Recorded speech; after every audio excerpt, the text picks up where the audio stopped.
There you go. Good evening. I want to call the meeting to order. 6 o'clock. It is December 9th. Welcome, everyone. Do we have a quorum, Dina? Yes, ma'am, you have a quorum. Okay. I would like Bill Green to come forward, do our invocation. Pledge of Allegiance, please.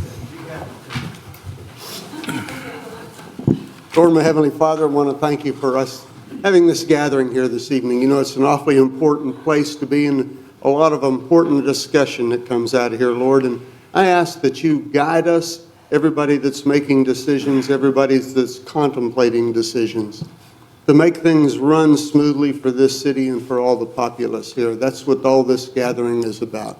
Lord, I want to take time to thank you for this time of year, for the time that you sent your Son, Jesus Christ, to show us the one and only way to heaven and the only way to be with you, Lord. Lord, we ask you to watch over everybody's here, let the day go good, and everybody get home safely. And I thank you for it in the holy name of your Son, Jesus. Amen. Amen. Just stand for the pledge. I pledge Allegiance to the flag of the United States of America and to the republic for which it stands, one nation, under God, indivisible, with liberty and justice for all. Thank you. Cheer it up on the way down. This one I don't know. We'll just do it for you? Honor the Texas flag. I pledge allegiance to thee, Texas, one state under God, one and indivisible. Amen. Thank you.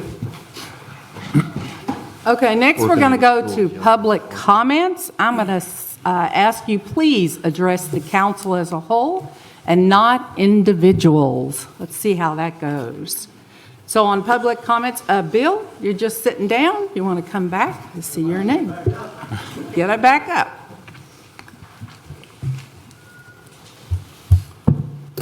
I don't know how this will go as the council as a whole, but it counts for the council as a whole. And it goes back to a couple things that happened at the last meeting. Eric, I'm not trying to pick on you, but we discussed things like indications. Say council as a whole, Yeah. so we don't say names. Okay, no, Okay. okay, Thank you. council by a whole. I'm sorry. One of the things that was on the agenda last time was a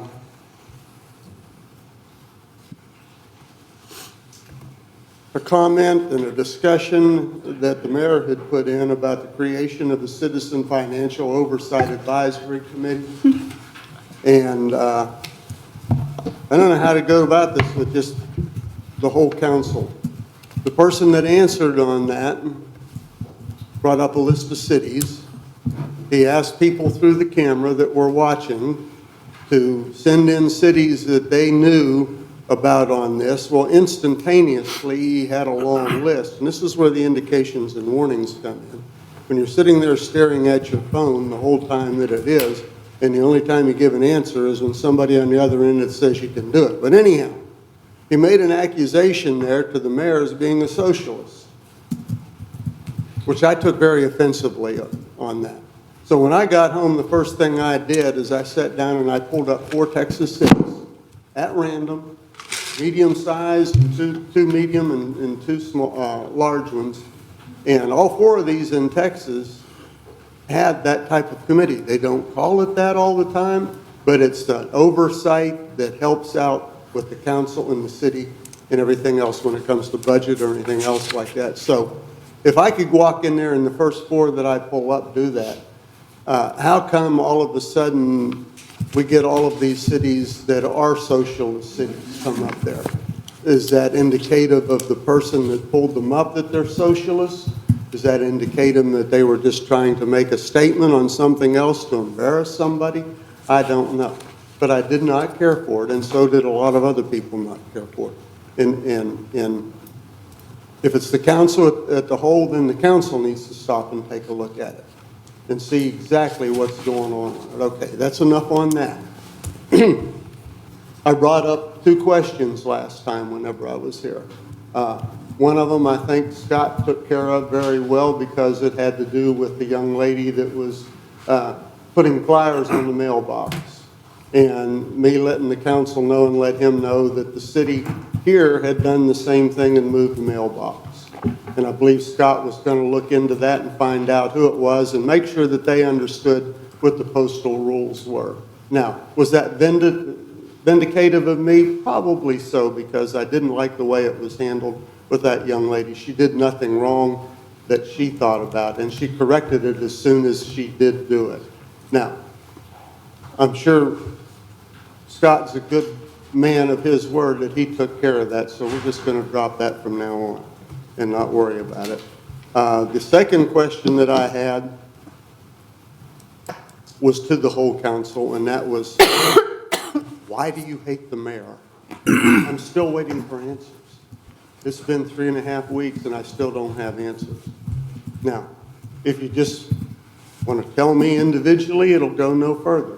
If you want to let me know collectively that, this is an atmosphere that we have, it's very evident. We see the atmosphere, not all the time, just on certain items, but it is something that needs to be looked at. She's a duly elected official by a very large vote. She's here to help the city, she's here to help y'all, and y'all should be here to do the same things for the city and to help her.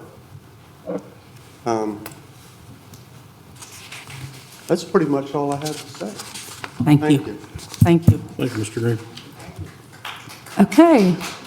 Next, we have Brian Holland from Clarion Subdivision. Good evening, Mrs. Mayor, Council. Brian Holland with Scorebook Development Company, 8214 Westchester Drive in Dallas, Texas.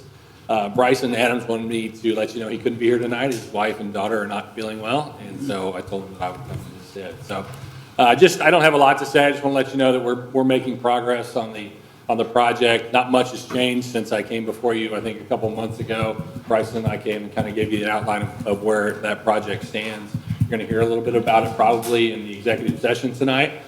We did submit a development agreement. Staff's reviewed that and given us comments. We've given comments back. It's kind of in the attorney's hands now, kind of working through some of the legal ease of that. I can say that there are still no incentives from the city. This project's carrying its own. There's no financial incentives involved. The lots have not changed since the last time we talked.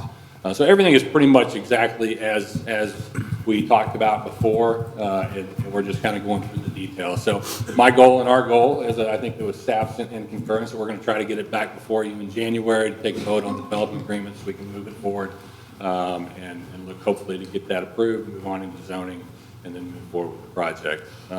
It's an interesting time in the housing market. I'm sure a lot of you read the news. We're forward thinkers. We think that by the time that this project gets delivered in late 27, the economy will be back. Dallas-Fort Worth will continue to be a dynamic place to do business in the home building industry. We've got a slew of builders that love your school district, that love Willow Park. They're interested in this project. All private, high-class, high-quality builders will be involved with this, including our sister home building company, which is called Windsor Homes. So that's all I have to say. I'd be happy to stick around if after executive session, if there's anything that comes out of that. If there's any questions, please let me know. I'm here to answer questions. Thank you very much. Thank you. Okay, next, the last one we have here is Gene Martin. Evening, Gene Martin, 700 Kingsgate Road. On Saturday, November 29th, about 20 people gathered at the Private Valiant Veterans Memorial Park to honor the veterans whose monuments have been placed there. Civil Air Patrol cadets from Azle and Weatherford formed a color guard, and to the sounds of the national anthem and taps, placed wreaths provided by Wreaths Across America on each veteran's monument. I was glad to be part of that ceremony. I bring this to your attention because I believe our memorial park is underutilized. There are hundreds of veterans in Willow Park. There's several in this room right now. According to Rose, we have hundreds of photos that were taken down from the walls of the previous city building, and they're stored in a drawer somewhere.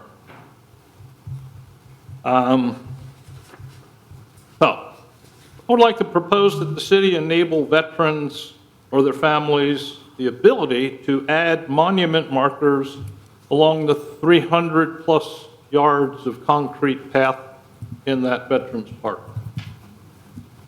Like I said, I think it's underutilized. I'm not talking about, big monuments. I'm talking about stones that will simply identify name, what service were they in, what was their rank, what years of service.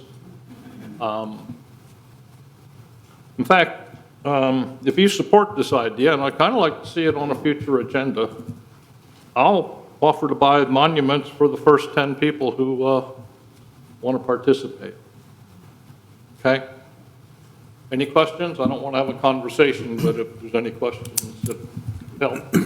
I'll simply say that I was at the last Parks meeting with Mandy, and this was, some of the discussion around Veterans Park is already being done. Some of the stuff you're talking about is halfway in work. It may not be the exact form of small stones along the sidewalk, but there are certainly plans in that arena.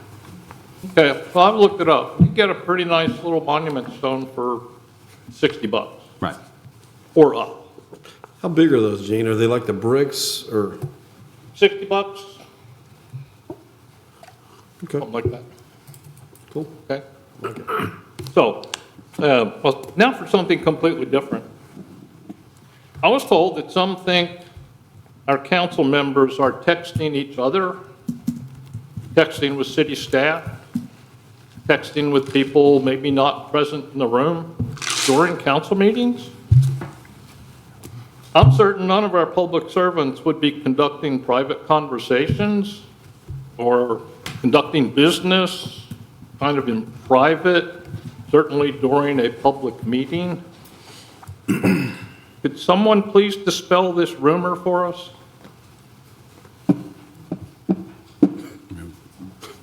Just let that one hang. And it's on. Thank you. Okay, thank you. That's all for the public comments. Excuse me, I had submitted a form. Are you on 13? You're on another one. Do you want to speak now? I'm sorry. Go ahead. Yes. Carol Wagner, 328 Caraway Drive.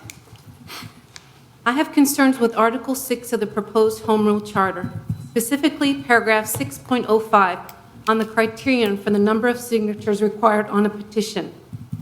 Article 6 gives citizens 3 extraordinary powers we currently do not have.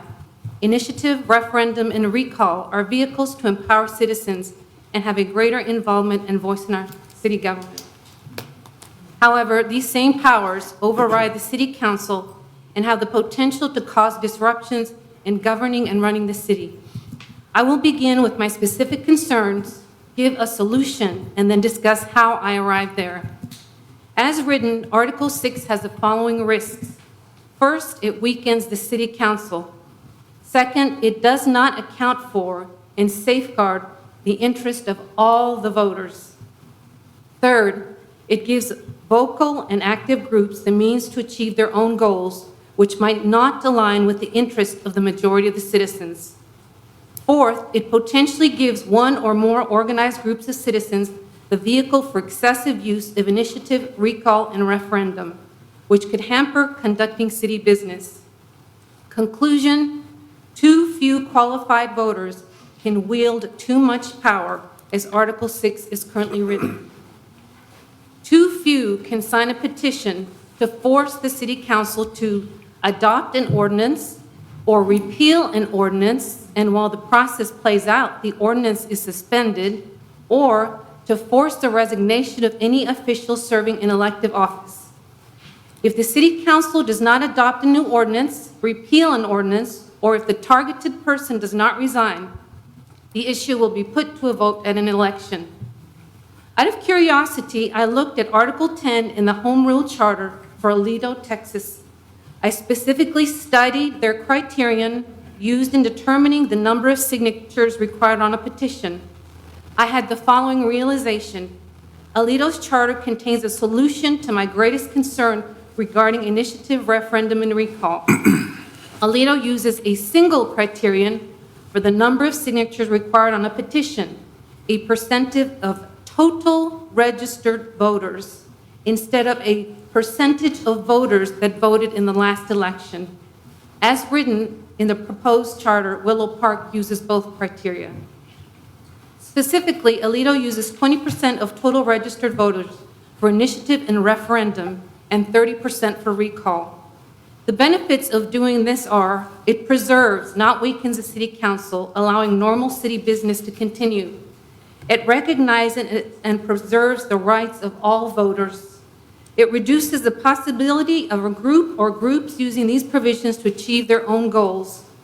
It discourages the overuse of these three new citizen powers. It encourages wider support of an issue by voters before the process even starts. And it reduces the quantity of petitions, city administrative work, and possibly the effort and cost of holding special elections.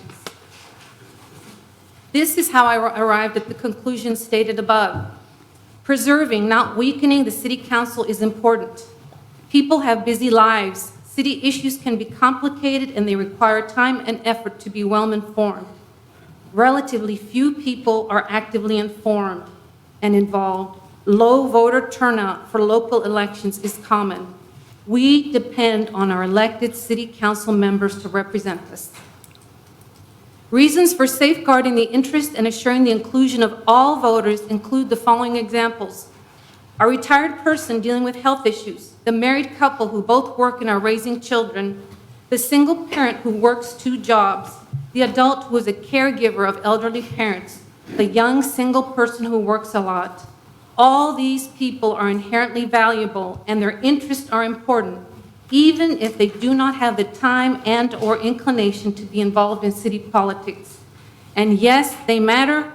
They are taxpayers and they deserve representation by the city council.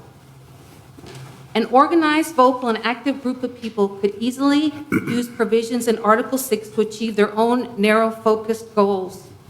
There is no doubt in my mind that initiative, referendum, and recall will be used as soon as possible, maybe all 3 at the same time. How could this be done? Read Article 6 in the proposed Willow Park Home Rule Charter and check for yourself using May 2025 figures. I don't have a lot of time. I just want to mention some figures. Willow Park is about 8,000 residents. There were 4,493 registered voters for that election. A total of 751 voted. The lesser of the 2 numbers is 225. That means 225 qualified voters could sign a petition to force the city council to do what they wish. I would like to ask the city to really consider the initiative referendum figures that are used in the city of Aledo. Thank you very much. Thank you, Carol. Thank you. Okay, that was it on the comments. And I want to talk about decorum, and that's been mentioned a little bit tonight, but as your mayor, I want to speak clearly and firmly tonight about the standard of conduct we will uphold in Willow Park. Our city government belongs to the people, and the way we conduct ourselves, whether on the council dais or at the podium, must reflect respect, dignity, and professionalism. Recently, there have been moments in our meetings that have fallen short of that standard. Personal attacks, name-calling, accusations, or any other political insult have no place in responsible local governance. We can disagree on policy. In fact, disagreement is healthy in a democracy. But disagreement must never turn into disrespect. Going forward, we will not tolerate personal attacks among council members or directed at the mayor or the citizens coming back towards the dais. I will gavel out again. That's it. At the same time, I want to speak directly to our citizens. Your voices matter. You deserve to be heard. And when you address this council, you will be treated with respect. In return, we ask that all comments be directed to the council and the mayor in a manner that is respectful and constructive. We welcome passion, not hostility. We welcome concerns, but not personal insults. From this point forward, we will have decorum in every meeting, consistent, fair, and enforced. This expectation applies equally to the council, to the mayor, and every person who approaches the microphone. We are here to do the people's business, and we will do it in a way that honors this community. Willow Park deserves a government that reflects its values, respect, integrity, and civility. That is the standard we set tonight, and that is the standard we will uphold. Okay, I'd like to say a Christmas prayer, so I'd ask everyone to stand, please.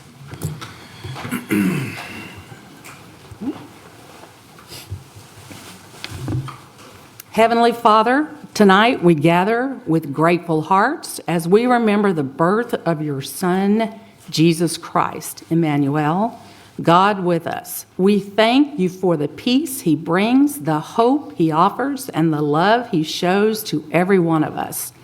Bless our families, our friends, our community. Help us to walk in kindness, treat one another with respect, and reflect your light in all we do. Watch over the people of Willow Park and guide us in unity and goodwill. In Jesus' name we pray, amen. Thank you. Thank you, I appreciate that. Okay, moving on to our consent agenda. Item number 2, we have November 17th. There have been some issues with that particular meeting minutes, so we are going to pull that to make those revisions. Is there a motion to approve? I'll make a motion that we table the minutes for November 17th, 2025 until we can correct a few items that were in there. Second? Okay. All in favor? Okay, thank you. Okay, for item 3, we need to approve the cancellation of the regular city council meeting scheduled for December 23rd, 2025 due to the Christmas holiday. Is there a motion? Make a motion that we move that meeting? Cancel it. Or cancel it. Yeah, I'm sorry, yes, sorry, cancel it. Second? Second. All in favor? Thank you. Okay, next on our agenda is item 4, a public hearing to consider a zoning change request from Class 2 Residential R1, Single-Family District to Class 5 Industrial LI Light Industrial District for a 4.656 acre tract of land out of the I. Headley Survey Abstract Number 619, Parker County, Texas, and within the city of Willow Park, Texas. The location of this property is 7399 East Bankhead Highway, a triangular piece situated along the I-20 frontage road owned by Mr. Ryder Scott.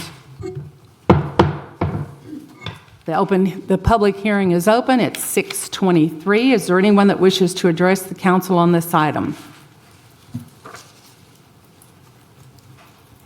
Gene? A quick comment. You actually said Class 5 for light industrial, Class 4. Sorry. Anyone else have any comments?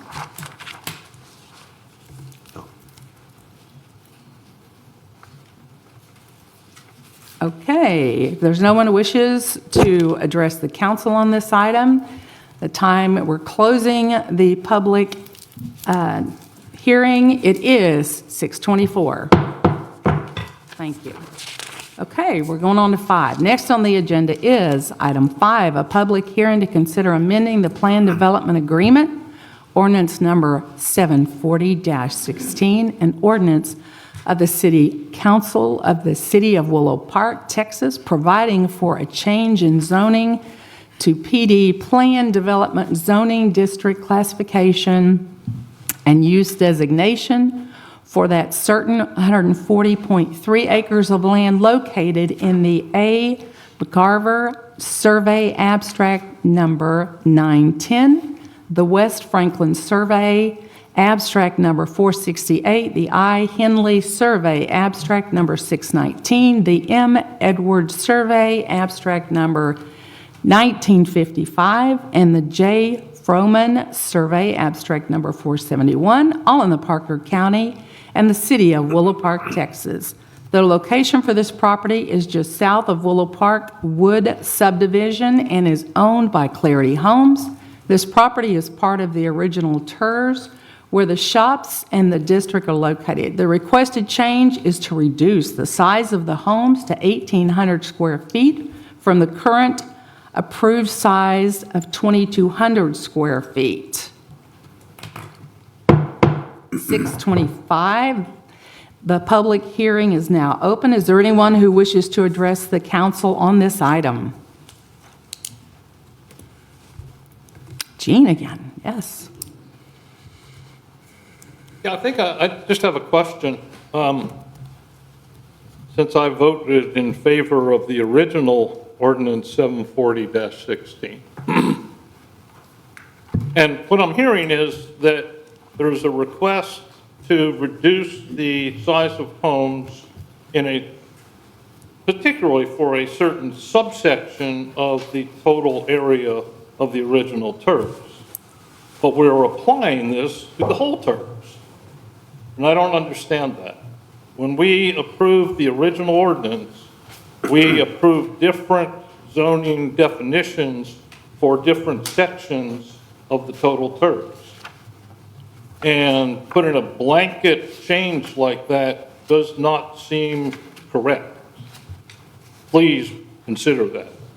Thank you. Is there anyone else who wants to address the council on this item? Marcy.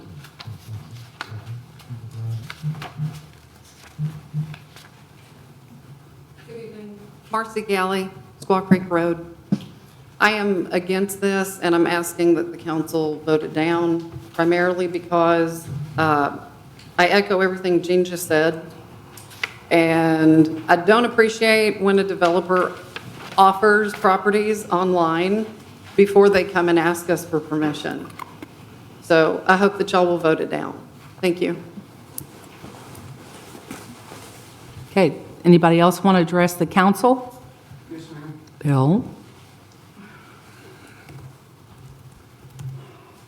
Changing the size of the houses on there, how many houses is that going to make a difference in addition to what was originally planned?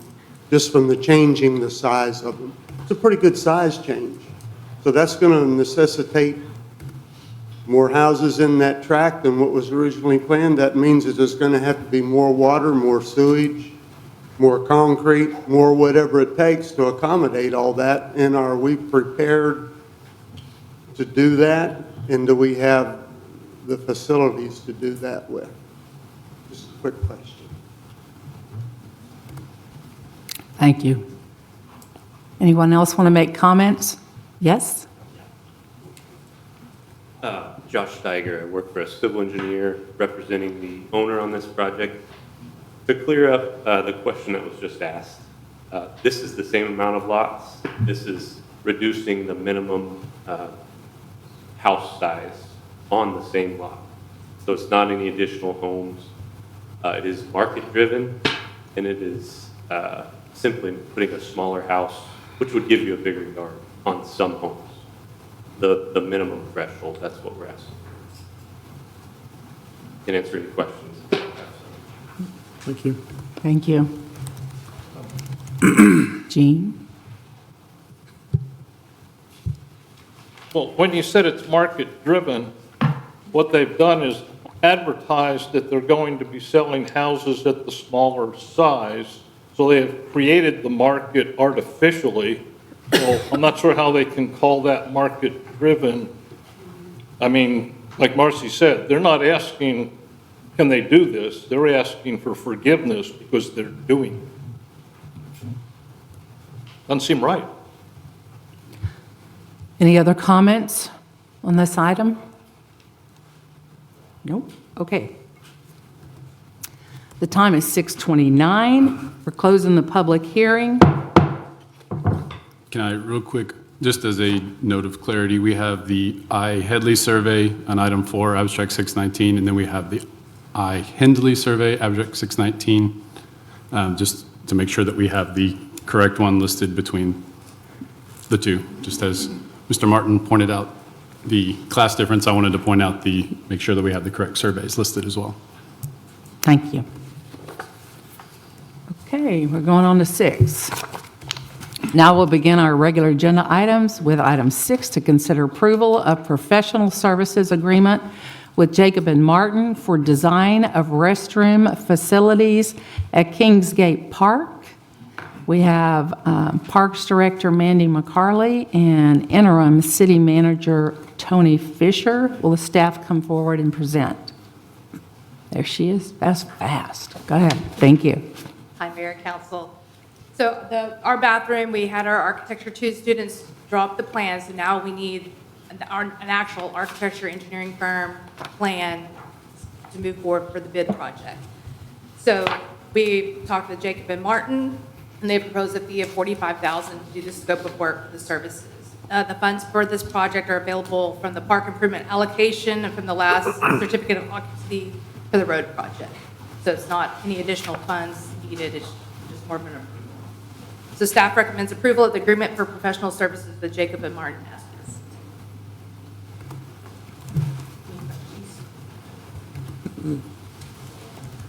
It's basically just, like you said, the engineering has all been done. We just need now a professional engineering firm to give it the stamp of approval yes, okay, making sure. So I have a question.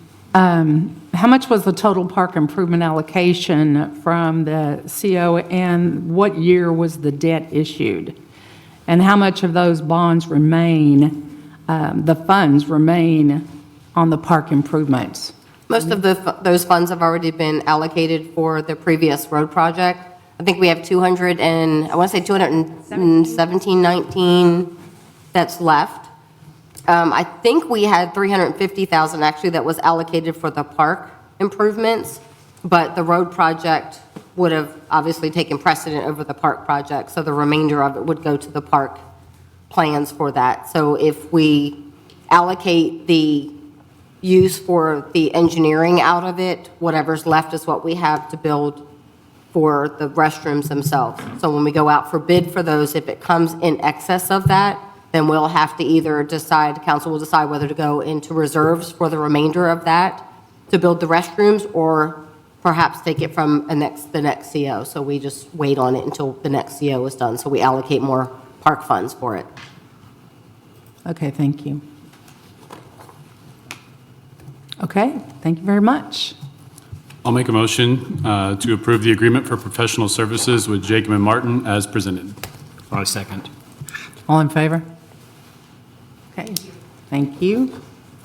Okay, for item 7, the council will consider and act on all matters incident and related to approving and authorizing publication and posting of notice of intention to issue certificates of obligation in an amount not to exceed $10.1 million for road and water line improvements along Squaw Creek Road. We have Eric Maha and Interim City Tony Fisher. Is Michelle presenting tonight, or will Eric?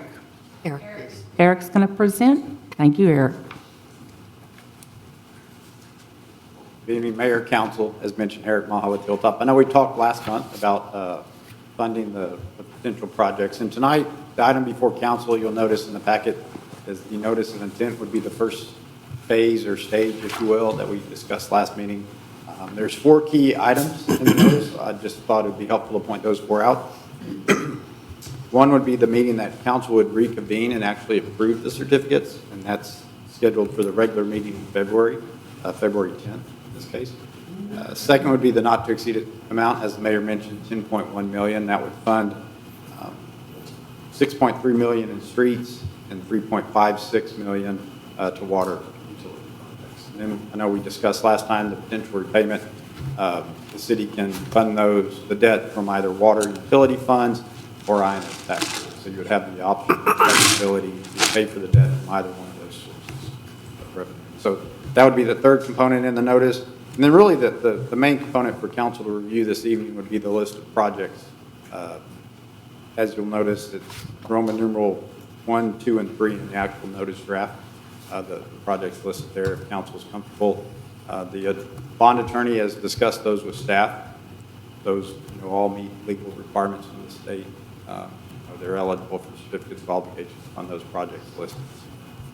Those are the four key items in the notice itself. So if there's any questions on the notice or the actual numbers that we went through last meeting, please answer any of those.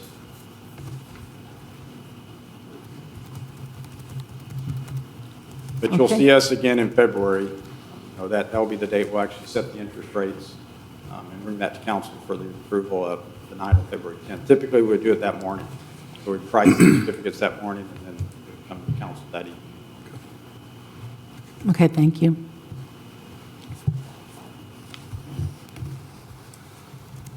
Do we need a motion? I would like to say again that I request that the council consider a bond election for this effort. I believe the city has issued too much debt without the voter approval for roads, park improvements, and city hall. Our last bond election was almost 10 years ago, and that was for roads and our public safety building. So I wanted to say that. For the council, is there a motion? I'll make a motion to approve the resolution as presented. I second. All in favor? Okay, we got a CO going. There you go. All right, item 8.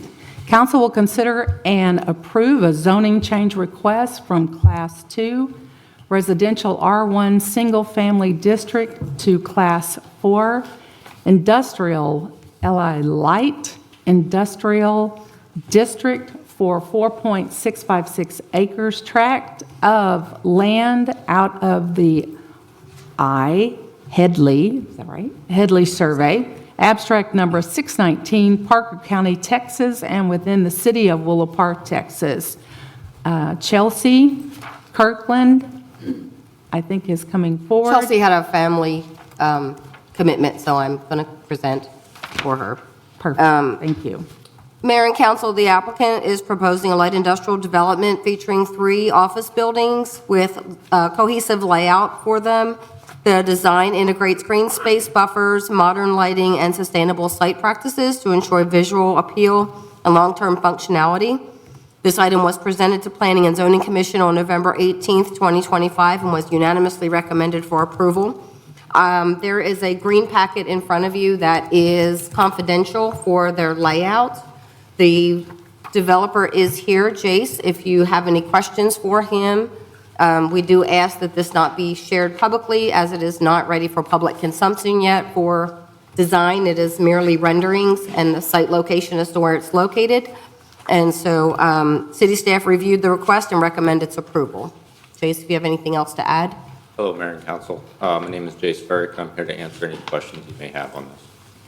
I have a question. So the property that planning to offer in terms of light industrial businesses, does it, the site plan meet the I-20 overlay district requirements? Yes, it does. It does meet that? Yep. There are lots of trees on that property. Is there a plan to save any of the native landscape there? We will try to save as many as possible. So we will be doing a study with the landscape architect, and if there are any trees that can stay, we will be keeping those. And we do require that the hardwood trees are the ones that remain. So we have we call it drunk trees, which are like the junipers and that can be removed. So typically that's what will be retained, would be any of the hardwood trees that can be retained. Perfect. Thank you. Anybody else have any other questions? Okay. Thank you, everyone. Is there a motion? Thank you very much. Is there a motion? I'll make a motion to approve the zoning change request from Class 2 Residential R1 Single Family District to Class 4 Industrial LI Light Industrial District as presented. Second. All in favor? Okay, thank you. Moving on to item 9, the council will consider approving a zoning change request to amend ordinance number 740-16, Plan Development Standards for the reserves at Trinity Phase 2. Again, I guess, Tony, you're going to do that? Yes, ma'am. Okay. City council, city staff, excuse me, was contracted regarding the proposed amendment for the existing plan development agreement. Requesters seeking to modify the minimum square footage, as we'd said, from 2,200 square feet to 1,800 square feet. This is the remainder of the existing plan development that was originally planned for the area. This change would align with the development standards with competing subdivisions in the area and allow the builder to offer comparable products with pricing. This item was presented to the Planning and Zoning Commission on November 18th, 2025, which was unanimously recommended for approval. I do want to answer a couple of the questions that came up. So this will be single family. This is the remainder of the TERS, and remember, the TERS was already changed whenever we added this for being residential. Originally, this portion of the TERS was to be some residential, but it was also supposed to be an amenity center, and it was also supposed to be a fire department building in there, and it was also supposed to be the wastewater treatment plant. And so this was changed I think it was 22, that it was actually changed to be more residential homes. That was up to 89. It came up to 189 was the total amount of homes that could be in this area. So this is the remainder. It's about 84 lots. This is already platted, which is, I believe, in your packet. So that is not changing. The lot sizes are not changing. So just the size itself of the house itself that you're going to be positioning on those lots. The elevation of them will look the same as others.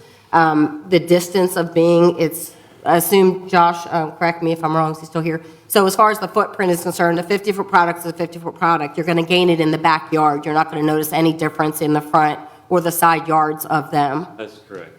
Yeah. So it's just you're going to have larger backyards. It's just going to be merely to compete with what is going on existing.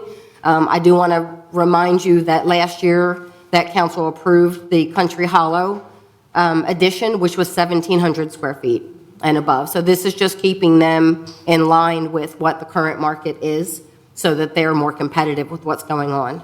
And the fact of the price changing from phase 1 to phase 2 per the economy. So. I have a question. So 189 homes, did you say 84 of those lots will be the 1,800? The 189 was the total amount for the reserve, so it was phase 1 and phase 2 including. So phase 1's already just about, I think it's finished or just about finished. And so this is phase 2. So this is the remainder of them. So I also want to point out that their lots only had to be 5,000 square feet, and they are average, I think, 6,700 square feet. So the lot size is larger than they had to be. And they're actually, they could have been a lot more dense than they needed to be in here. So they've actually done a justice of making bigger lots regardless of the smaller home. Like I said, you're not going to realize that until you see the backyards are going to be bigger. So it's just making them more competitive and marketable. But I think the price ranges are going to be very similar to what you saw for the 2,200 square feet in phase 1, just because of the market changes. For clarification, phase 1 is all 2,200 square feet, correct? Yes, Houses are minimum? that's correct, Okay. yes. So does that impact the property values of the people who purchased in the 2,200 homes? I don't- Now that the, Yeah, I think that what's coming in for 1,800 square feet, I think is going to be probably comparable to what the 2,200 was originally marketed for whenever that came. So considering the price per square foot is much higher now than what it was back when they bought the 2,200 square feet, so. Yeah, so I was here for the P and Z meeting when we had that and that discussion, and even Rodney brought up a great point. Was Rodney's house was 1,850, in our neighborhood, 1,850 square feet. He asked me when I was in the back room how big my house was. My house is almost 2,300 square feet. His house looks bigger than mine. So it's all about the size structure, build structure, and everything else. The other factor is that they're requesting a minimum. It's not like they're going to build all 89 houses or 86 houses at the minimum of that. They just need to be price comparable, because with Country Hollow right behind me, their minimum is 1,700. I don't think they've built less than 3,000 square feet behind me since then. They're all these big, huge brick homes. I think there's, 2 in Country Hollow that may be at that minimum rate. So I would agree that, especially in the market that we're dealing with right now, and the price and cost comparison of materials and everything else has drastically changed since we opened up phase one. So I definitely, I would agree that in phase two, cost comparison value is going to be the same because of building material and everything else in the price. So we're not losing any tax revenue. We're not losing any of that value whatsoever. So that's just where I'm at on it. And I think Country Hollow at 1,700, I think, is also in the mid-4s. I mean, Yes, they're not cheap. So, I mean, we're not talking about, 900 square foot homes. Yeah. So, I mean, affordability is definitely a sliding scale. So I think it just offers a little bit more for our residents, for people to actually get into a new home, so. Are there any plans to sell these smaller home lots to other builders? No, you're not going to do that? Okay. Is there a motion on this item? I do have a question, and this is more for Andy and Tony. Is there a way for us to, I guess, make it more narrow as far as the area, the scope of the area of where we would potentially make the reduction from 2,200 to 1,800 versus saying the entirety of it? Is there a way to make it more? Like a minimum building amount, is that what you're saying? Yeah, but instead of saying like the entire TERS, you just focus in on Well, I think this certain is all area. that's left in the TERS. Yeah, think I this is mean, all that's left in residential, yeah. Right. Just was seeing if there was a way that we could narrow that out, because it is a very So you're specific talking area. about just specifying a specific geography Yes. within that area? Yes. You could do that. You'd have to probably have an exhibit that shows that. Okay. But it could be done, or meets and bounds, either one. But Maybe to yeah. simplify that, like Country Hollow has a percentage, and so they have, I think, 50% that would be 1,700 to 2,000, and then 50% would be over that. So if we had to restrict that on there, that would be an easier way than geographically determining that it's 1,800 here versus 2,200 there. And that gives the builder more flexibility as far as their lot selections are concerned too. And as I said, I'm speaking out of turn, but I believe elevation-wise, you're not going to notice the difference between 1,800 to 2,200. Right. So it's, I don't think the prices are going to vary. They're probably going to drop down to what they started out for phase one, but that's something that you can put a cap on it, that they can't have more than 50% or 60% or whatever you want to do like that. That's between 1,800 and 2,200. And If we're you want to do utilizing the entire property for residential versus a wastewater treatment plant and Correct. everything else that we're planning here, so. Gene, you had a question? Well, the ordinance you were amending has attachments that contain maps that show different districts in the TERS. This is just the residential portion. This is just the residential portion that was to the north, though. The only portion that they're amending is all that's left for residential, which is, this is the portion that was amended in '22. Are you talking apartments, townhomes, single family? It was in the R1. It was R1. Okay, so you're just talking about the That's correct. subsection and then applying that to the whole TERS. Well, the whole TERS doesn't have residential in it, it has commercial, so this is the only portion that's remaining of R1 residential zoning. The rest of it's already built out, and it's commercial. Okay. Is there a motion?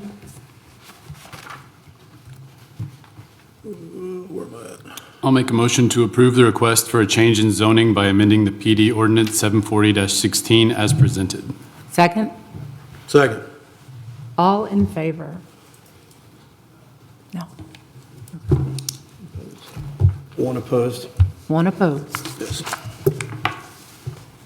Okay, moving on to item 10, the council will consider approval of a Chapter 380 Economic Development Agreement between the City of Willow Park, Texas, and the Cork and Pig Tavern, Willow Park LLC. Tony, are you presenting this? Yes, please. Mayor and council, attached in your packet is the 380 agreement between the City of Willow Park and Cork and Pig Tavern, Willow Park LLC, proposed for an incremental food sales tax abatement percentage over a 5-year period until a maximum incentive of $150,000 is reached. Alcohol tax is not included in this abatement. City staff believe that the economic development agreement presented is reasonable and recommended approval by City Council. I do want to make a point that Ryan is here for Cork and Pig Tavern, and so I just want to say that I said on my statement here is just that the last week in October that they opened, its doors with delicious food and friendly service and exquisite atmosphere and immediate success. So welcome, thank you, and I feel this restaurant has elevated Willow Park, and we're honored to have you in our city from city staff. Thank you. Agreed. Okay, is there a motion? I'll make a motion to approve the Chapter 380 Economic Development Agreement with Cork and Pig Tavern, Willow Park LLC as presented. Second? Second. Second everywhere. All in favor? There you go. Okay, moving on. Item 13, council will consider approval of a resolution to cast votes for candidates for director of the Parker County Appraisal District for terms expiring December 31st, 2025. Dina, do you have comments on this item? Yes, ma'am. You have attachments and a copy of the resolution in your packet. Back in October, the city council submitted nominations based on the information that we had at the time of who we could nominate to be on the board. All the cities in Parker County that are eligible to do this turned in their nominations. So now we have the official the official ballot with the candidates based off of those nominations. So the city of Willow Park has a total of 22 ballots to cast for either Mr. Richard Barrett or Mr. Joe Wilkinson. You can apply all your 22 ballots to one person, or you can split it between the two, however you like. It just has to equal out to 22. And this has to be done and sent back to the county no later than the 15th, so. And I requested bios from those two candidates from Troy Hansen and asked Dina to share those with the council. So I was a little surprised that there isn't a better application process in place for nominating CAD board members.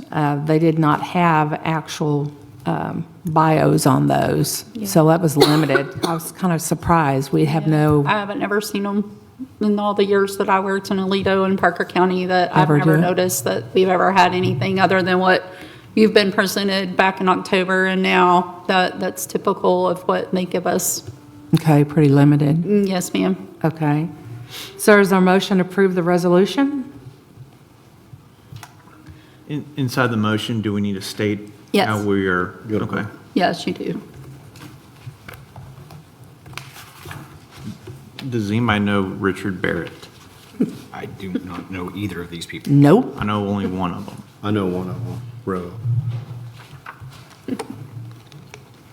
That's kind of strange. Nobody knows them, and yet I we're going to know. vote for them? Typically, these are- Is that the way that works, Andy? There are two names that were not even nominated. By No, they were not on the They list were we not on had. the nomination list when we did this in October. So, yeah, I was surprised at that as well. I was gonna say, what happened to Jerry? But we do have yeah. Last to, time we we do did have to list who we're voting for and how many votes we're giving that person or both people, however y'all wish to do that. So we do have to include that in the motion so that we can put that in the resolution. Okay.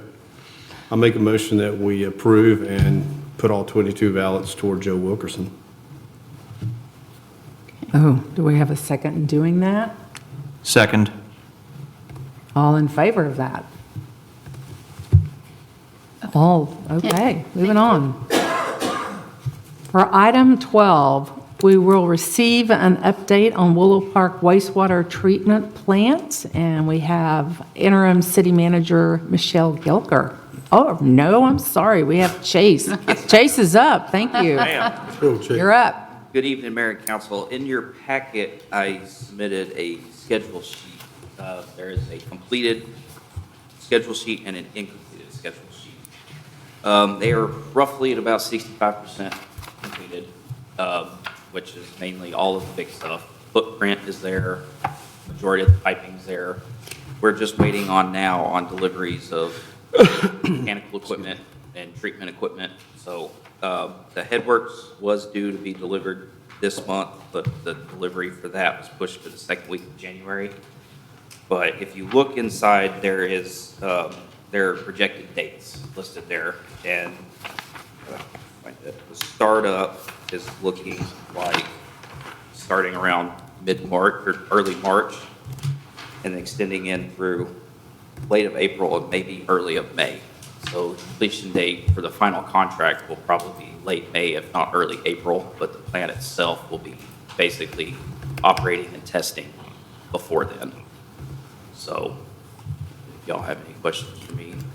Chase, how long will it take us to move from one plant to the other once everything's operational? Move is pretty simple. We basically just have to turn one line off and turn another one on. Okay. So we'll just basically divert wastewater from the existing plant over to the next one. Okay. Now, the decommissioning of the existing plant, that's a different timeline. Yeah. We're still in the process of trying to find a contractor and lay those timelines out. We have somebody already lined out for that, right? I know we've talked to a few different people, and I believe we're also talked to the existing contractor that's on site, because it would honestly logistically be easier for them, because they're already stationed there. Yeah. But nothing has been decided to my knowledge. But we've got somebody already interested in the original? Well, but to demo it, or to take it? I thought somebody was taking it. I thought No, so. we're. Okay, we're going to demo it. Yes. Okay. As of now, we are going to keep it. It's just an asset that we can Yeah. store it, utilize in the future. Yeah, gotcha. Where would we store it?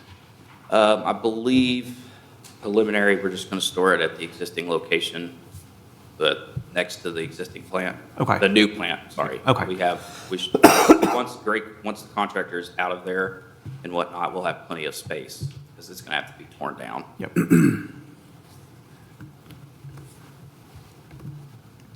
That's all I had. Any other questions? Okay, thank you, Chase. Thank you.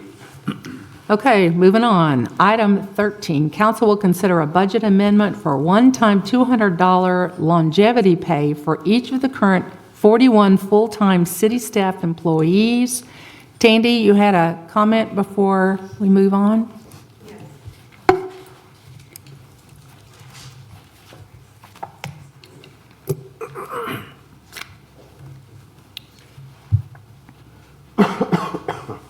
Thank you, Madam Mayor, and council members and citizens for the opportunity to speak. My name's Tandy Blackstock. I'm a taxpayer and resident of Willow Park. It's unclear why City Council is considering providing additional funds or bonus payments to employees. It's just very confusing. Why? What is being called now? What is it being called now? At the last City Council meeting, I believe it was payout or stay pay. And now I see on item 13, it's being called longevity pay. This is very confusing. What concerns many of us is that the money was not included in the original budget for employee pay.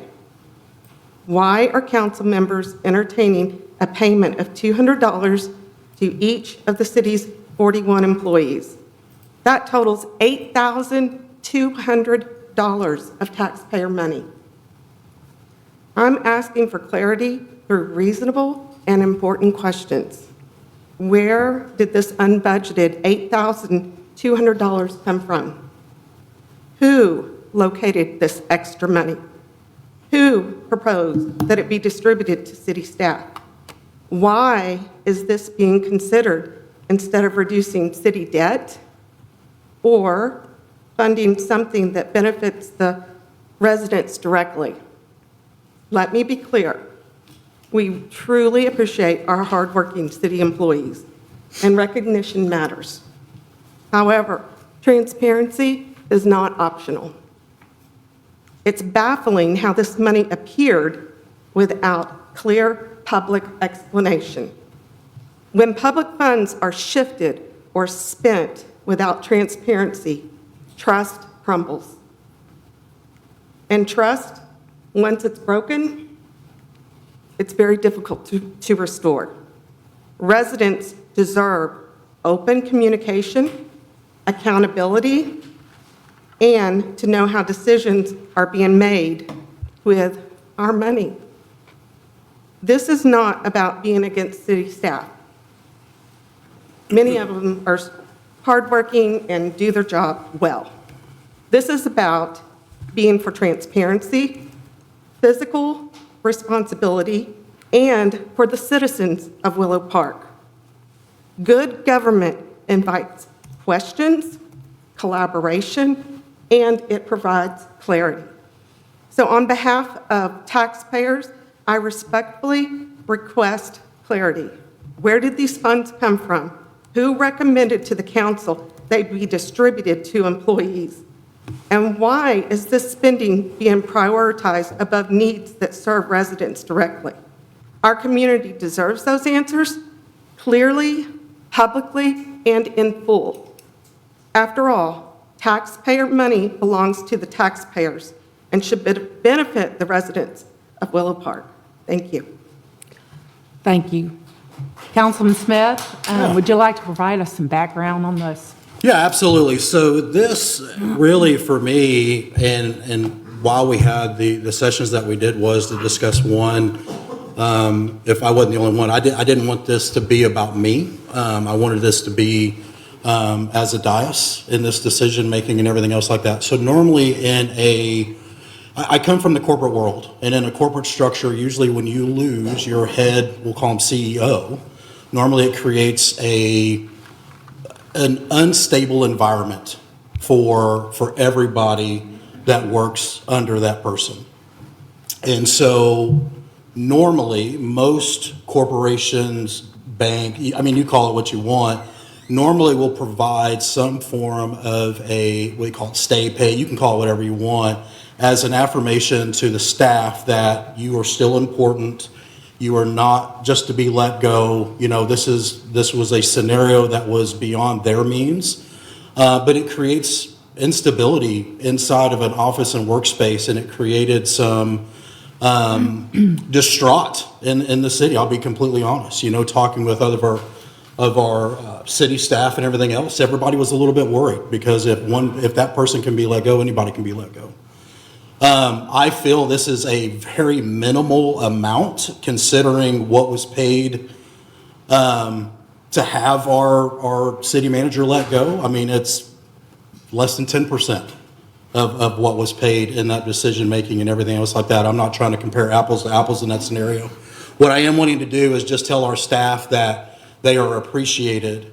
We completely stand behind them during this scenario, everything else like that. I know there was concerns, and I even saw something where it read, well, if they were going to leave, they were going to leave. Well, that's not how to look at that.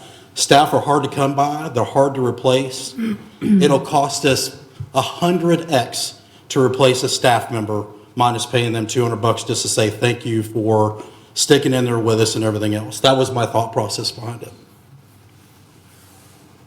I think, too, there was some question, correct me if I'm wrong, Andy, but there was some question about what we could potentially call it, as you can't do, like a lot of companies will do Christmas bonuses. I don't know that that was something that we could have eligibly done in this situation, but like Scott says, it was a gesture, I believe, to reward Good faith. And there's been a lot of extra. We left the last council meeting at 11 p.m. It was a late one. There's been a lot of extra time put in, and so I think the thought was just to, hey, thank you for this time, for this year. I know you've each and all put in extra work, and it seems minimal to me for that 200, but thank you so much. And then, Tony, I was going to ask, budget-wise, you know, where do we stand on this?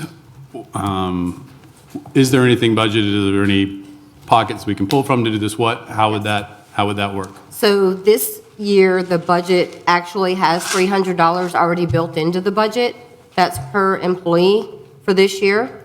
Last year, it was over 200 that was already built into there. So because city staff can't get bonus pay, it's called longevity pay. It's longevity pay because you work here for a period of time. So it's not prorated by how many years that you were here. It was that everybody got it. Like you said, we can't get Christmas bonuses. And so that's where that came from, was that last year, so that every staff member received $200, it was a little over $200 to cover the cost for the taxes, so that everybody netted $200. This year, it was put in there that was $300.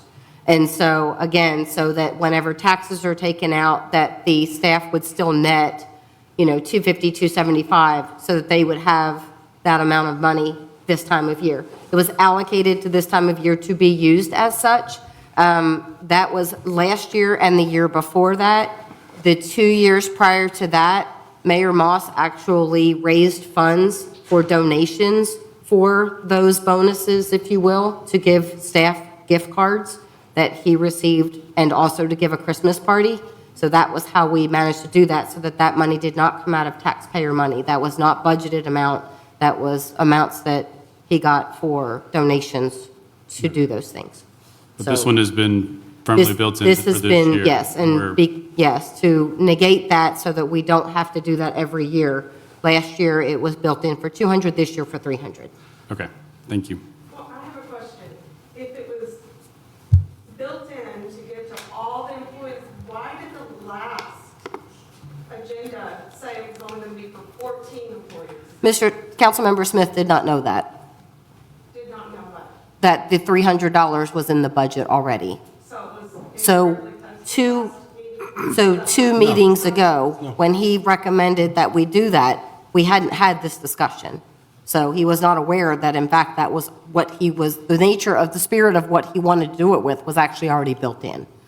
I think too, the 14 referred to the 14 people that directly reported to Mr. Grimes. And so that was where the starting number came. And then the research into the budget showed that instead of looking at just the 14 that directly served under him, this would be a way to look and to reward the entire staff and not just that. So you've seen on the agendas and everything, this grow from a concept to an idea of this under Mr. Grimes and his time here now to supporting the full staff in that range of, I believe it's 41. So that's the contextual background. And for explaining that. I'm not against city employees getting a bonus per se. Right. To say that they should be paid something because there was a change in the dais, I disagree with.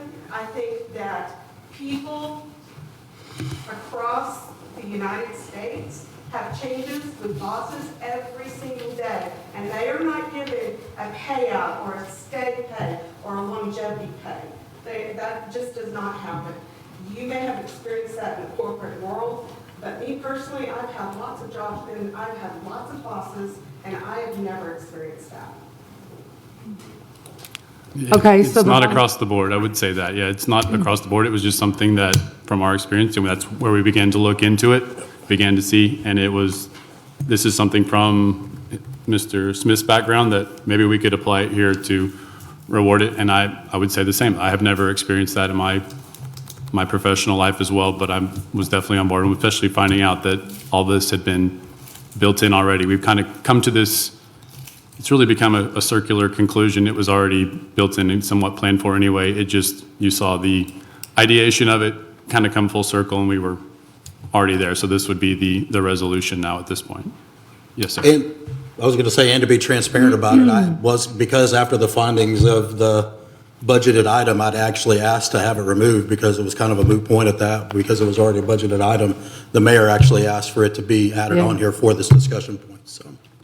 I did want it to be transparent because it had started in closed session.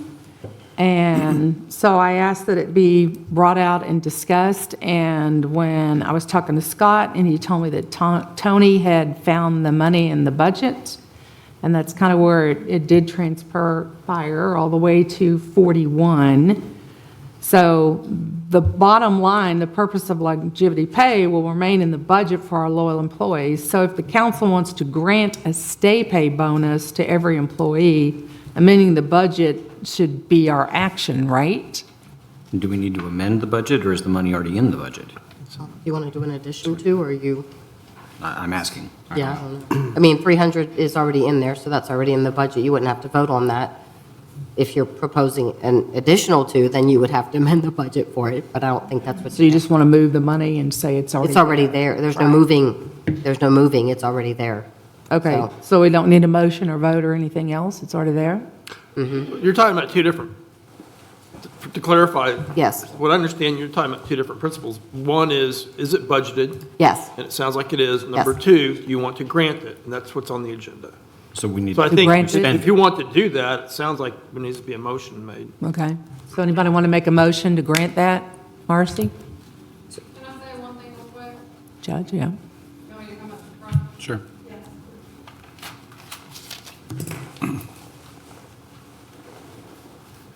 So it's my understanding that we're giving this out because bonuses are against the law to be given to state employee or city employees, is that correct?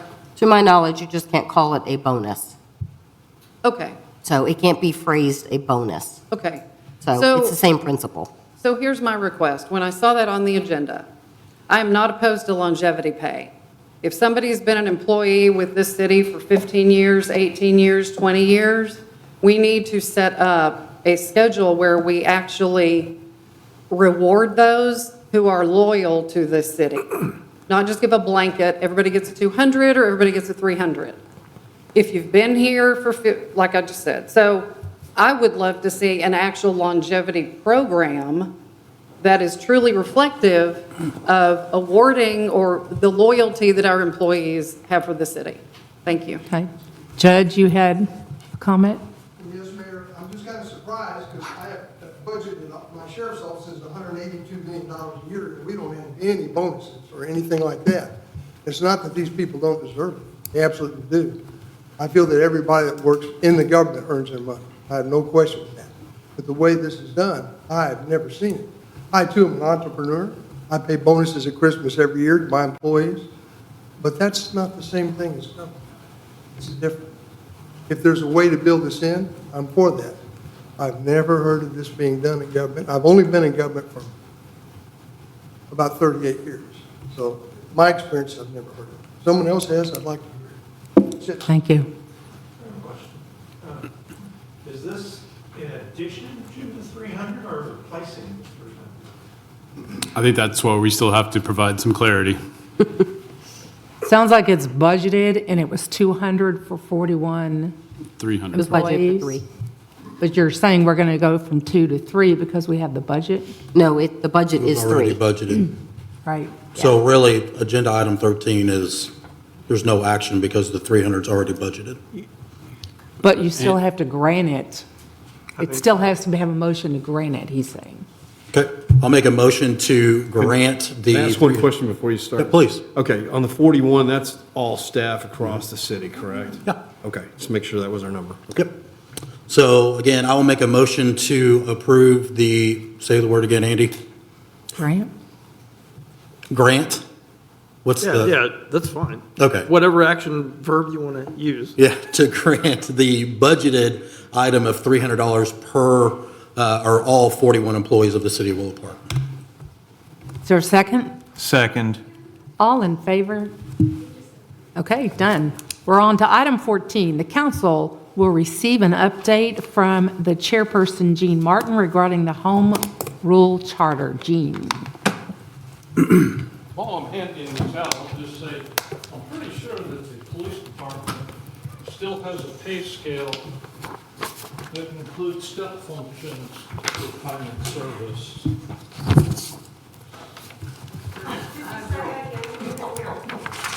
Say that from the dais if you want to be heard, Oh, please. I'm pretty sure that the police department still has a pay scale that is based on step functions that are again based on number of years of service.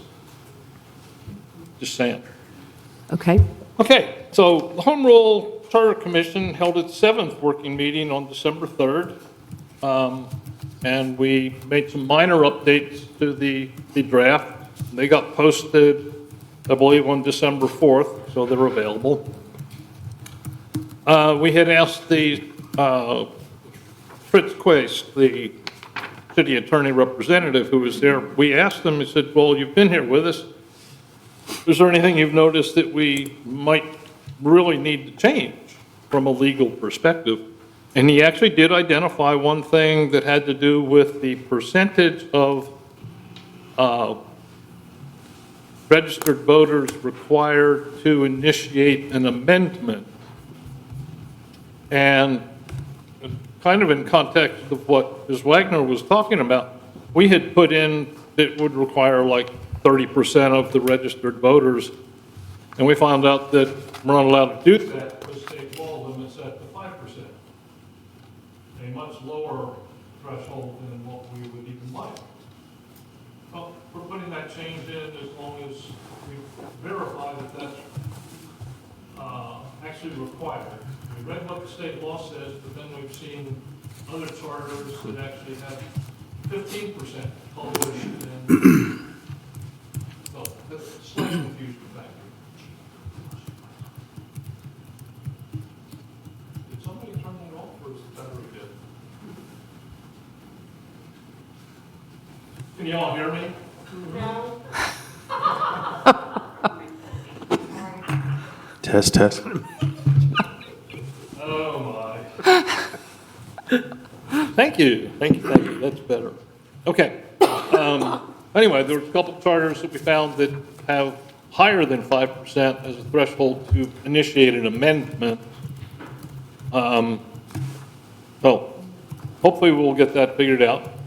At the same time, when we concluded the meeting, we did agree to send the copy of the draft charter to Fritz Quace to initiate the legal review that we discussed at the last council meeting. We have a meeting scheduled for December 17th. Hopefully it won't take more than 5 minutes to address the comments we get from that legal review, but we'll see. We did discuss some of the questions that were raised at the last, the first and second town hall meetings we had on the subject.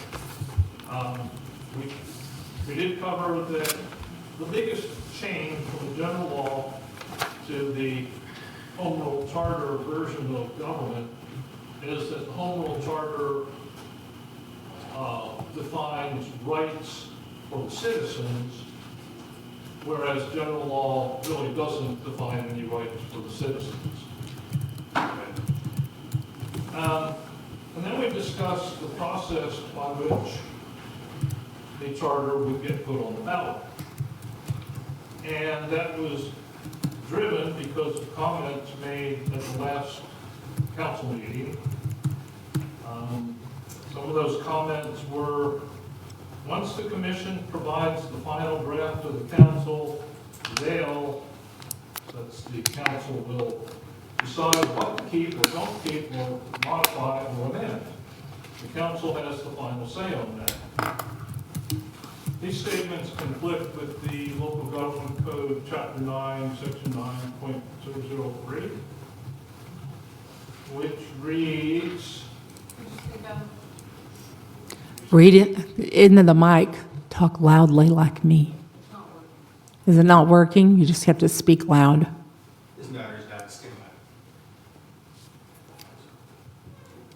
thank you. Better than others?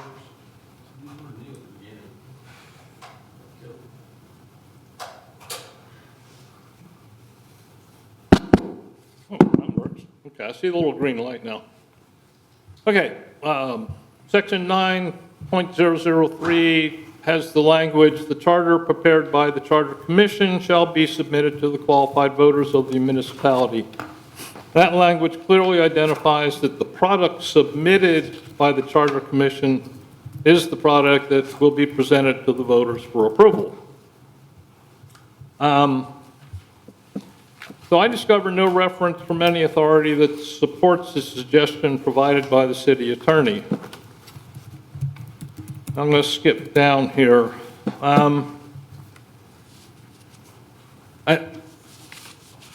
My concern with this is twofold.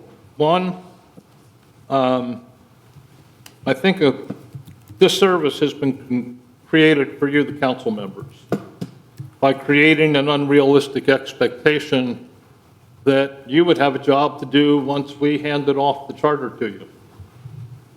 Now, I don't know how that job was going to work. That's another thing I was thinking about, just how would that look if that was possible for the council to modify the charter? What kind of sausage making would you all do in this room to do that modification?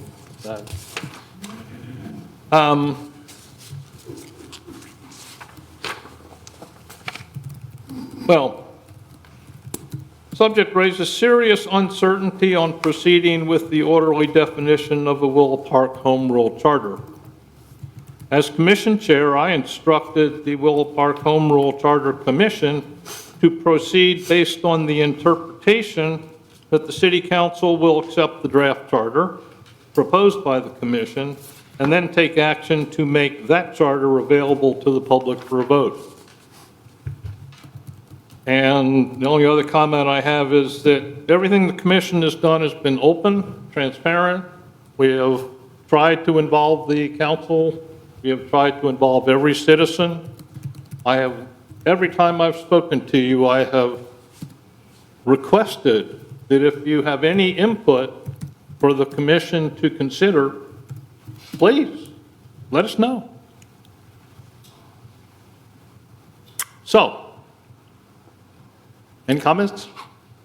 I'll make two comments. I went back and looked at the local government code. You're correct in what you were saying. I misspoke and was thinking about charter amendments as opposed to the original charter itself. So I think what you're saying is accurate. The second thing is, I think it would be helpful, two procedural kind of comments. One is, I think it would be helpful if the city secretary posted a notice of a possible quorum of the council attending the charter meetings, so just in case a quorum does attend there, it's posted meeting. And then the second thing is, I think it would be helpful and so I told the mayor this afternoon, I think it would be helpful if there's a joint work session between the charter and the city council in at least one or two meetings in January, so y'all are all on the same page before they call the election in May, which is to be called in February. So those are my comments. Okay, well, that's an interesting, well, I appreciate you confirming my opinion about this. I will state that several of the commission members were, I would say, visibly upset during the last meeting when the subject came up. And I said, hey, we still have to work on this stuff, so get on with it. As far as a joint meeting, I think that's a great idea, because y'all want to come down to the next meeting on the 17th, great. So along with the agenda that I'll probably provide tomorrow, we could post a quorum potential. Yeah, she can post it. She knows how to do it. I know how to do that. Okay. There's one posted on the board for the pictures. So. Yeah. There are, going forward, there needs to be probably 2 town hall meetings to provide information to the citizens. I'd have to think about what would be the process we would employ in a joint meeting of the council, and I would welcome maybe a town hall meeting that was a joint meeting of the commission and the city council. I think that would be great, but we'll have to look at the schedule because, well, we're going to have the meeting next Wednesday, and then everybody's just going to concentrate on Christmas and New Year's, and most of this will get pushed to a back burner for a few weeks. And suddenly time becomes short. I mean, I've said every calendar ought to have a notice on it that dates are closer than they appear. So, when we, I don't think we can make a decision tonight, but there ought to be a discussion on when we might propose to schedule events like that, maybe a town hall meeting in advance of the deadline meeting in which you would call for the election, which is February 13-ish, something like that. I mean, that's a drop dead date. Right. Okay. Any questions? I can already, Go ahead, please. okay. I spent the weekend going through the charter and making some notes and issues. So I will plan on being at the December 17th meeting, so you can plan on that one. Okay. Is this an opportunity for us to ask some questions that we may have found, or do you want to save those for a offline discussion? Okay. If you have anything specific, a hot button item, now would be a great time to bring that up. But in general, if you have comments, suggestions, whatever, send them to me, and I will send them to the commission members. And when I say transparency, we have avoided any potential that the only place that the council members have met is in the meeting rooms. I have sent them emails with them all blind copied. They cannot communicate on that subject matter amongst themselves. So if you send me stuff, I send it to them. And then if one of them sends back to me, which hadn't happened very often, then I share with the group. But that's the process I've been working. Okay. You mentioned the percentages on the recall notices. Would you go over that again, please? Specifically, I mentioned the percentage on an amendment to the charter. There's four things. Okay. Once the charter is in place, in order to amend it, a couple of things can happen. The council can initiate an amendment change. Okay?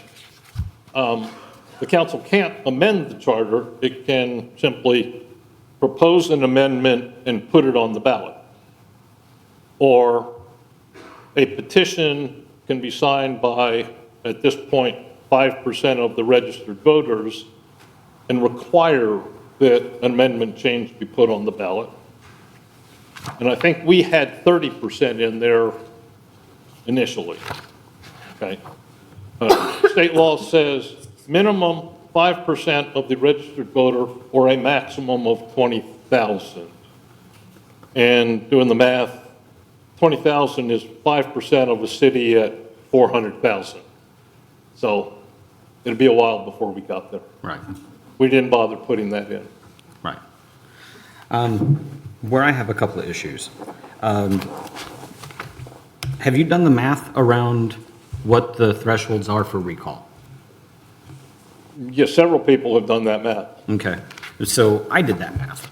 and- 225 for one of the, Right. Yeah. So when I look at our last election for mayor, which was characterized earlier in this meeting as a mandate and landslide, we had 482 votes for our mayor here, and we had 242 votes for one of her opponents.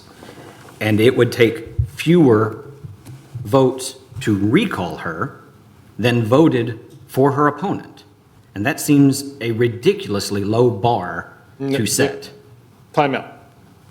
It's a three-step process. Understood. Okay. And Carol did mention some of those elements.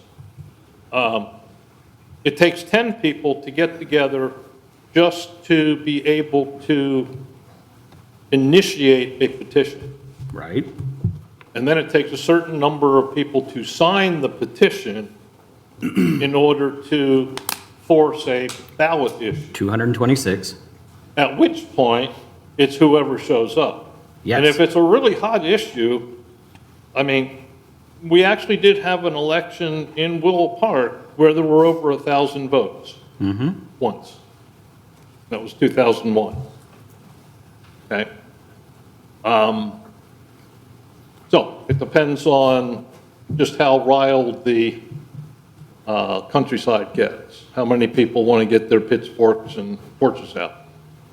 I am concerned that that is a very low bar and that it could result in constant threat of recall from a small but motivated group of citizens.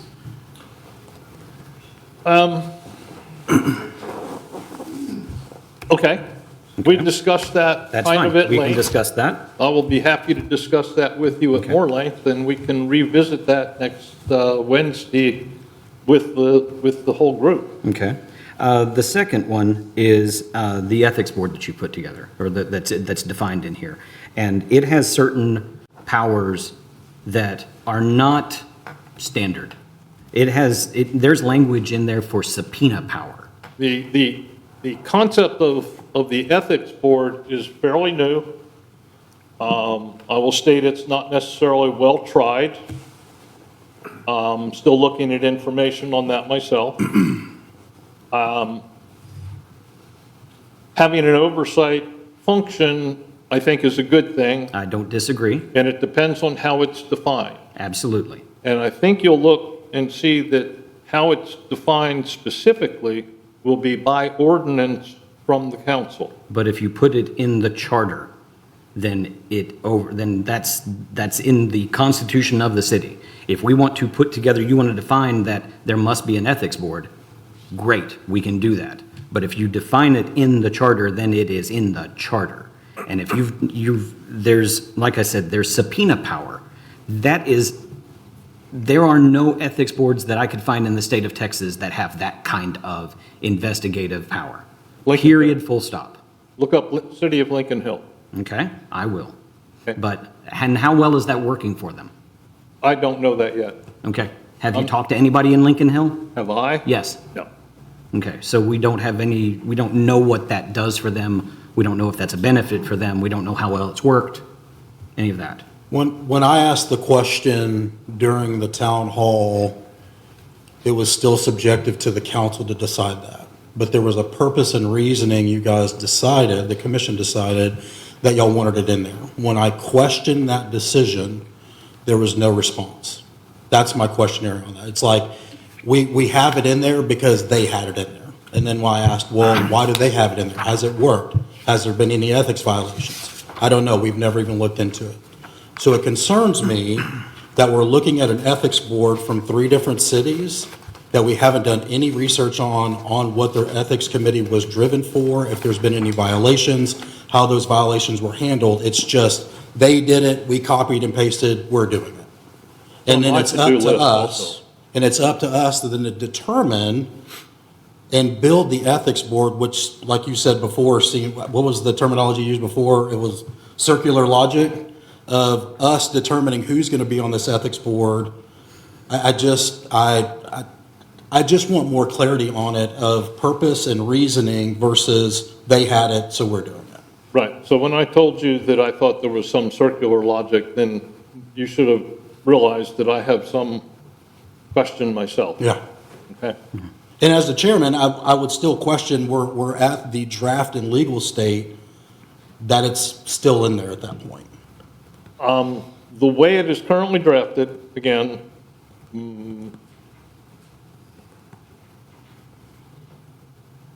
it's still, the charter does not define the details of how the ethics board would work.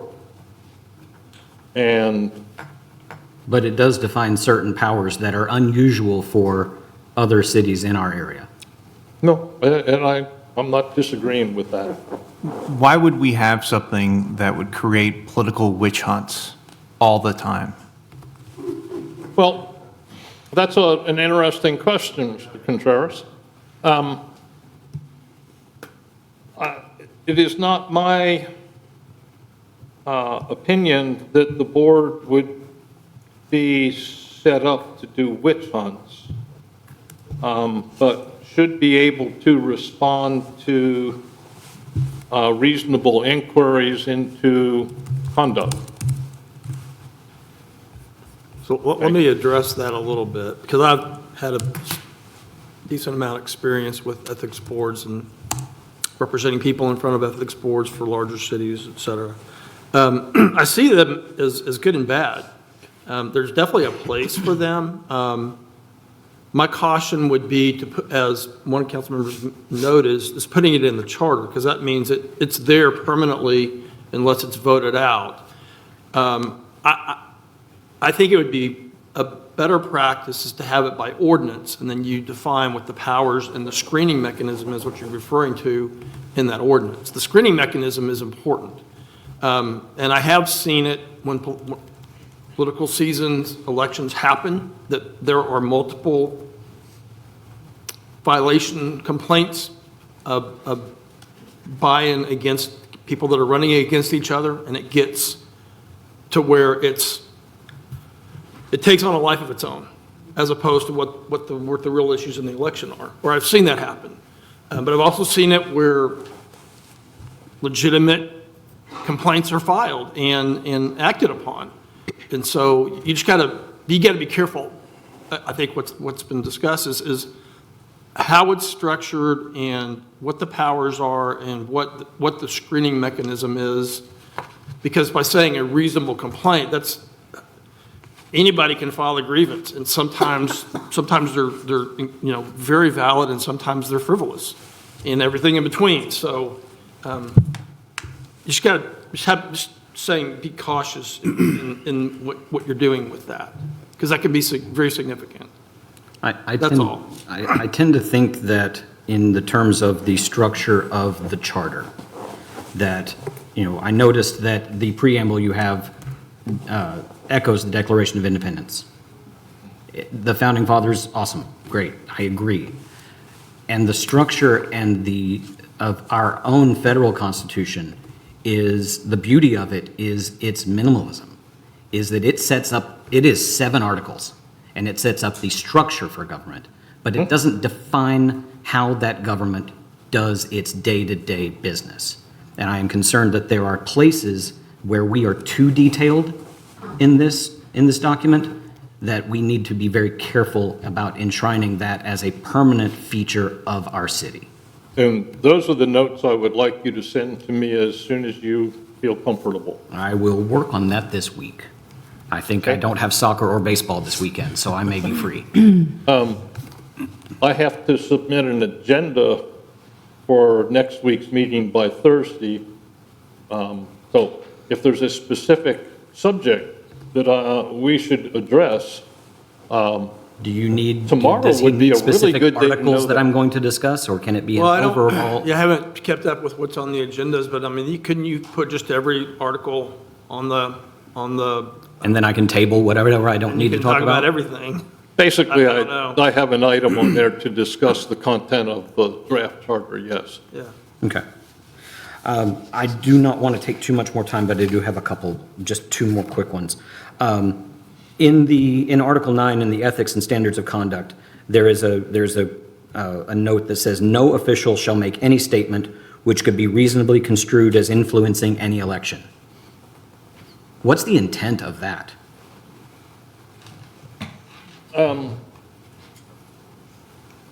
Maybe the word should be officially in there.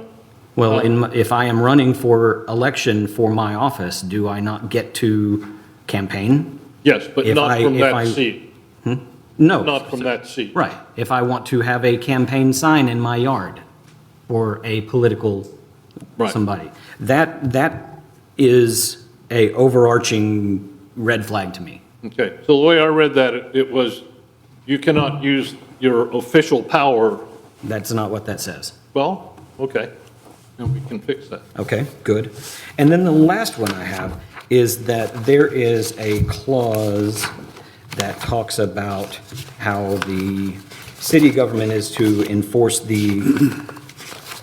one of the words is the morals of the city. And I'm trying to figure out what defines those morals and who gets to make that call. I think the commission discussed the word morals in there for about 30 minutes, and it ended up staying. I'm not sure why, because I would really love to, I'd love to know who gets to make that call. Me? So you get to make the call of what's moral or not? That was, Being facetious. Okay, yeah, okay, gotcha. you'll get to know me later. Okay, Yeah, Okay, Gene, thank you very much. No, but there is a serious concern there. I don't know that I'm comfortable with that language in there because I don't know that there's anybody who's qualified to make that call. No. We can worry about that in 30-something years? Right. Yeah. No, we are on the same page. My goal has been to create the charter that establishes how the city works, not the details. And I think we're pretty successful, but we'll look at the details that you identify. Okay. I will shoot you some notes this weekend via email. Okay? And then I will be prepared to discuss them at the December 17th meeting. And if there is notice of possible quorum, then anybody who wants to join me can. I'll be there.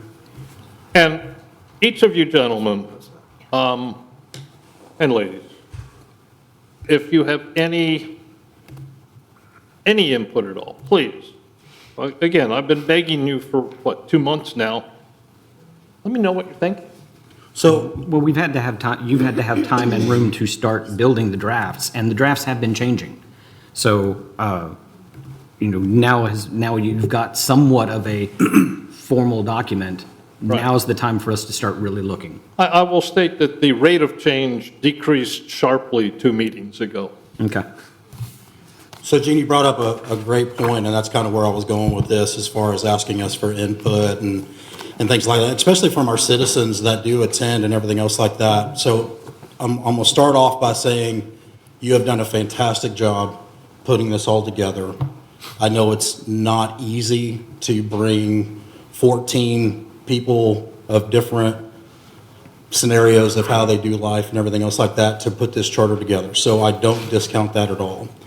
What I do question, though, and just based on previous meeting that I watched, all hour and 35 minutes of it, that I was brought up 4 times in that scenario, is that you all ask for input. At the last town hall meeting, I was giving input as a citizen, although I don't believe I was looked at as a citizen. I was looked at as a council person, as putting in this input based on the responses made in the previous meeting, that I was throwing bombs.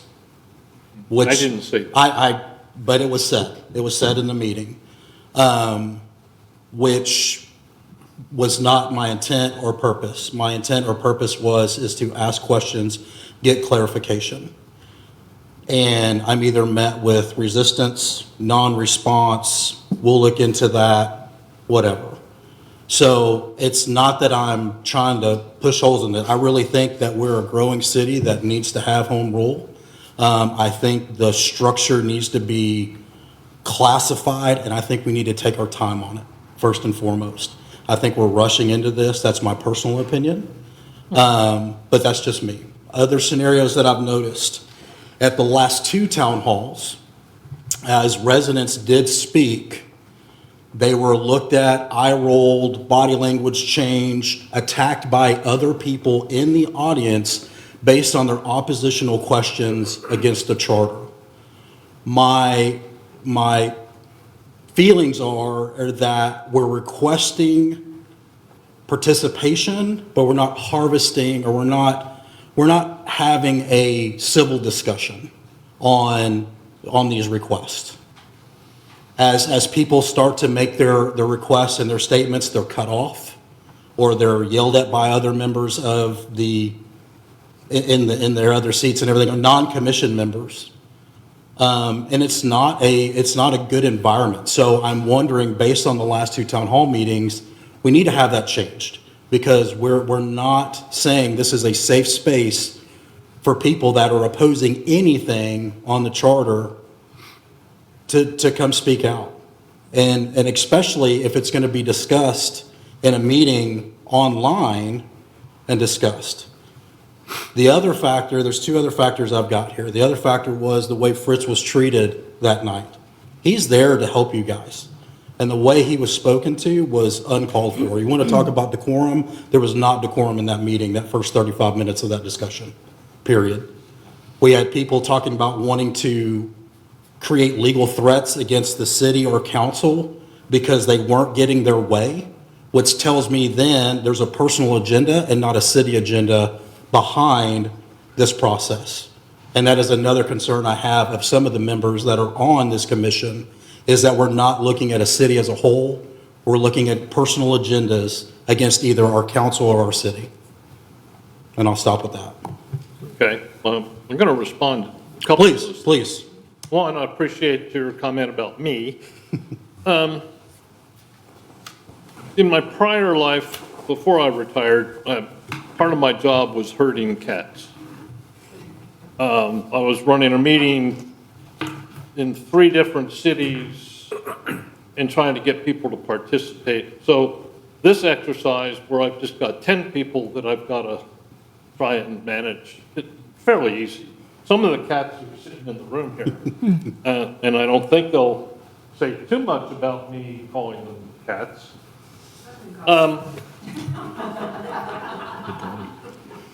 It's a very diverse group. The experience diversity is enormous. It has been very helpful.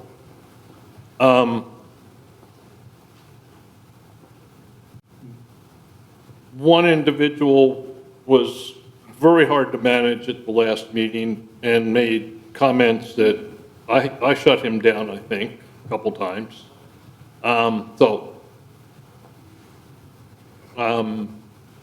The discussion with Mr. Fritz had to do with the subject of, well, what the heck, why do we have this charter at all? Because the council's going to change whatever okay.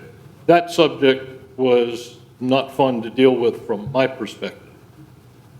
And yes, there were people wanting me to go to the county attorney right now and and I said, no.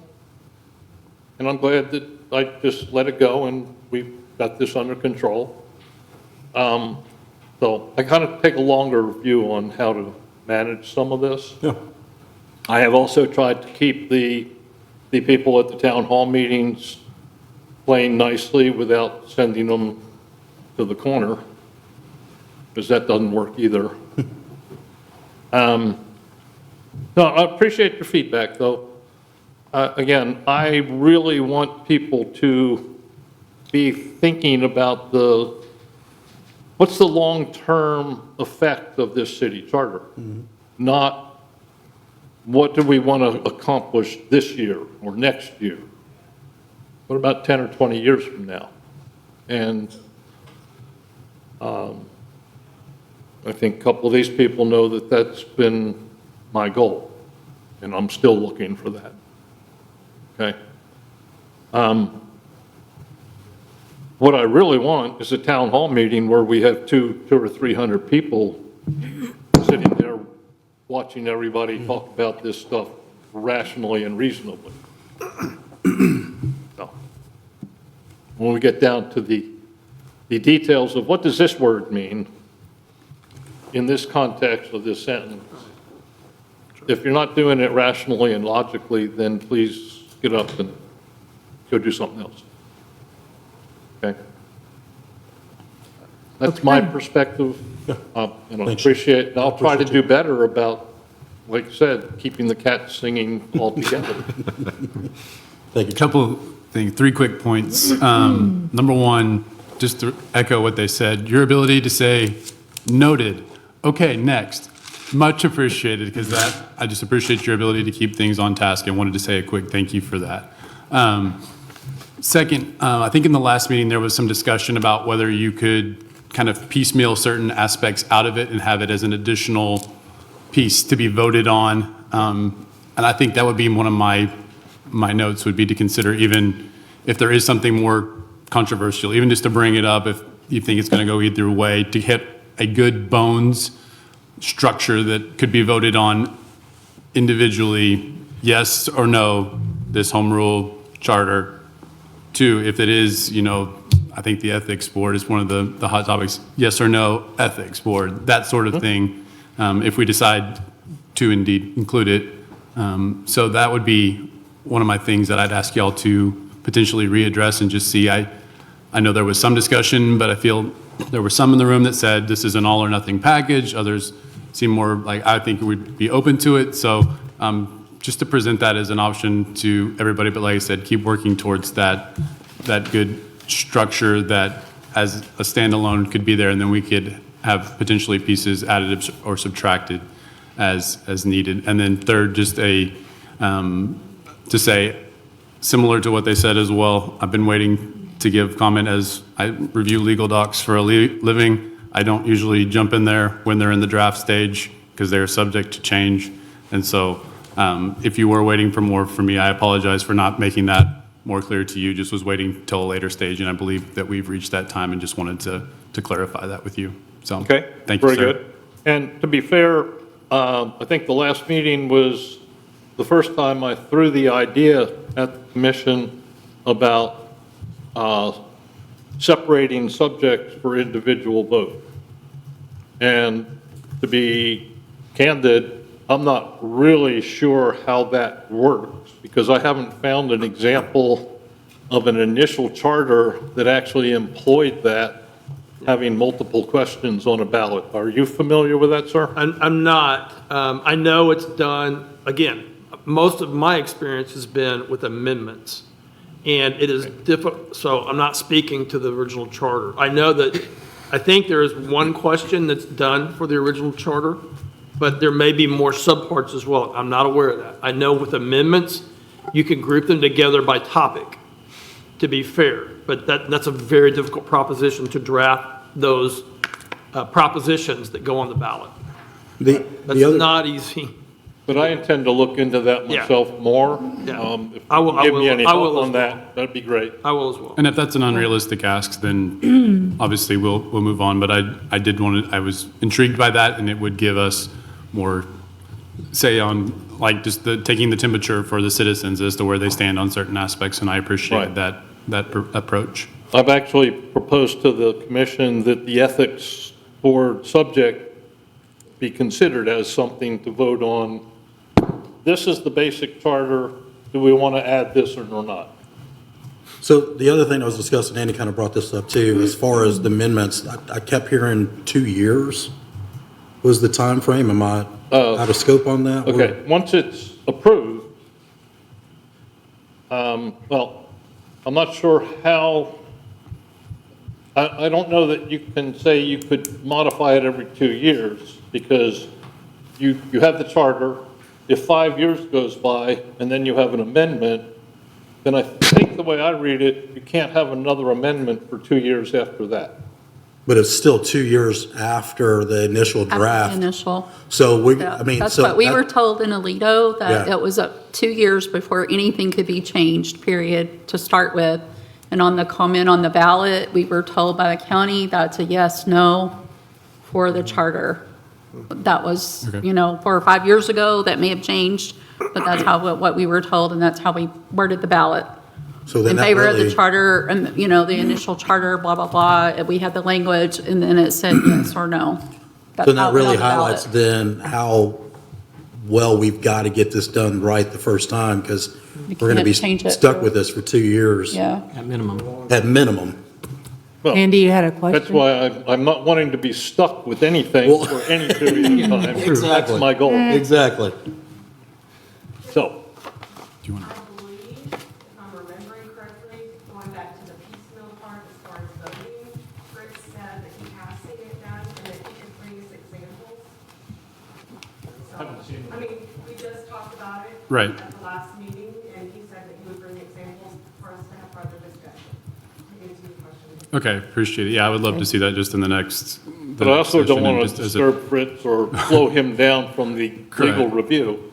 Correct, but if he has examples handy, that would be, I think that would be good to see. Oh, and one other thing, sorry, Mr. Smith.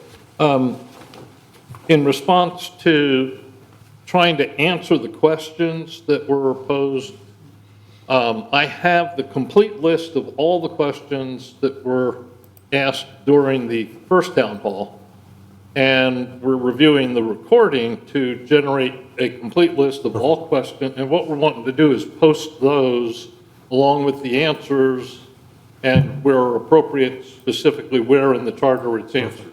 Perfect. So I'm trying, that's being worked right now. Yeah, because like, I mean, just for example, one of the questions was the number of people to make quorum for your meeting. Like, one of the residents kept saying it was 15, and he didn't read it any other different. He kept saying, well, you didn't go to section D, or section C, or whatever the section was.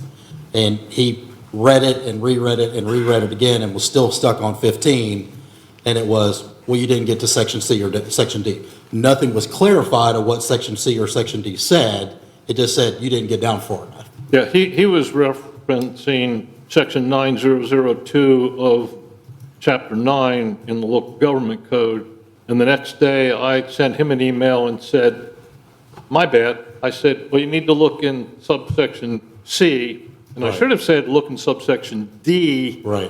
Which, okay, never mind. And I don't know why I remembered any of that anyway. Andy, can I ask you a question real quick? Just very quickly, the legal review that Fritz is doing, would, I imagine that this is ensuring that it is consistent with state law primarily. Yeah. But is there also a review in case there is contradiction inside the document itself? There should be. Okay, very good. Okay? Can I say something, please? Okay. I've been pretty much involved in all this. Citizen input has been requested, and I've given you a lot of input. One of the things I said at the second town hall meeting was that you had on there a municipal court of record, and that was a mistake. But it's still in the draft. You haven't taken it out. The second thing is I sent you an email like 2 days after the second town hall meeting with a whole bunch of questions. We were supposed to discuss it at the last HRCC meeting, but you left it in your old computer, so I was left with just having to bring up the most important thing, which is what I spoke to you all about today. I would like those questions answered. I feel that all my input that I've given is dismissed, or I get these, these answers like your concerns are unfounded. That's not going to happen. Those are not the answers I want. I think I represent people that are not here able to speak, and I think this is really important. I mean, I'm very worried about what this is becoming, and I'm giving input, and I feel like I'm not being heard.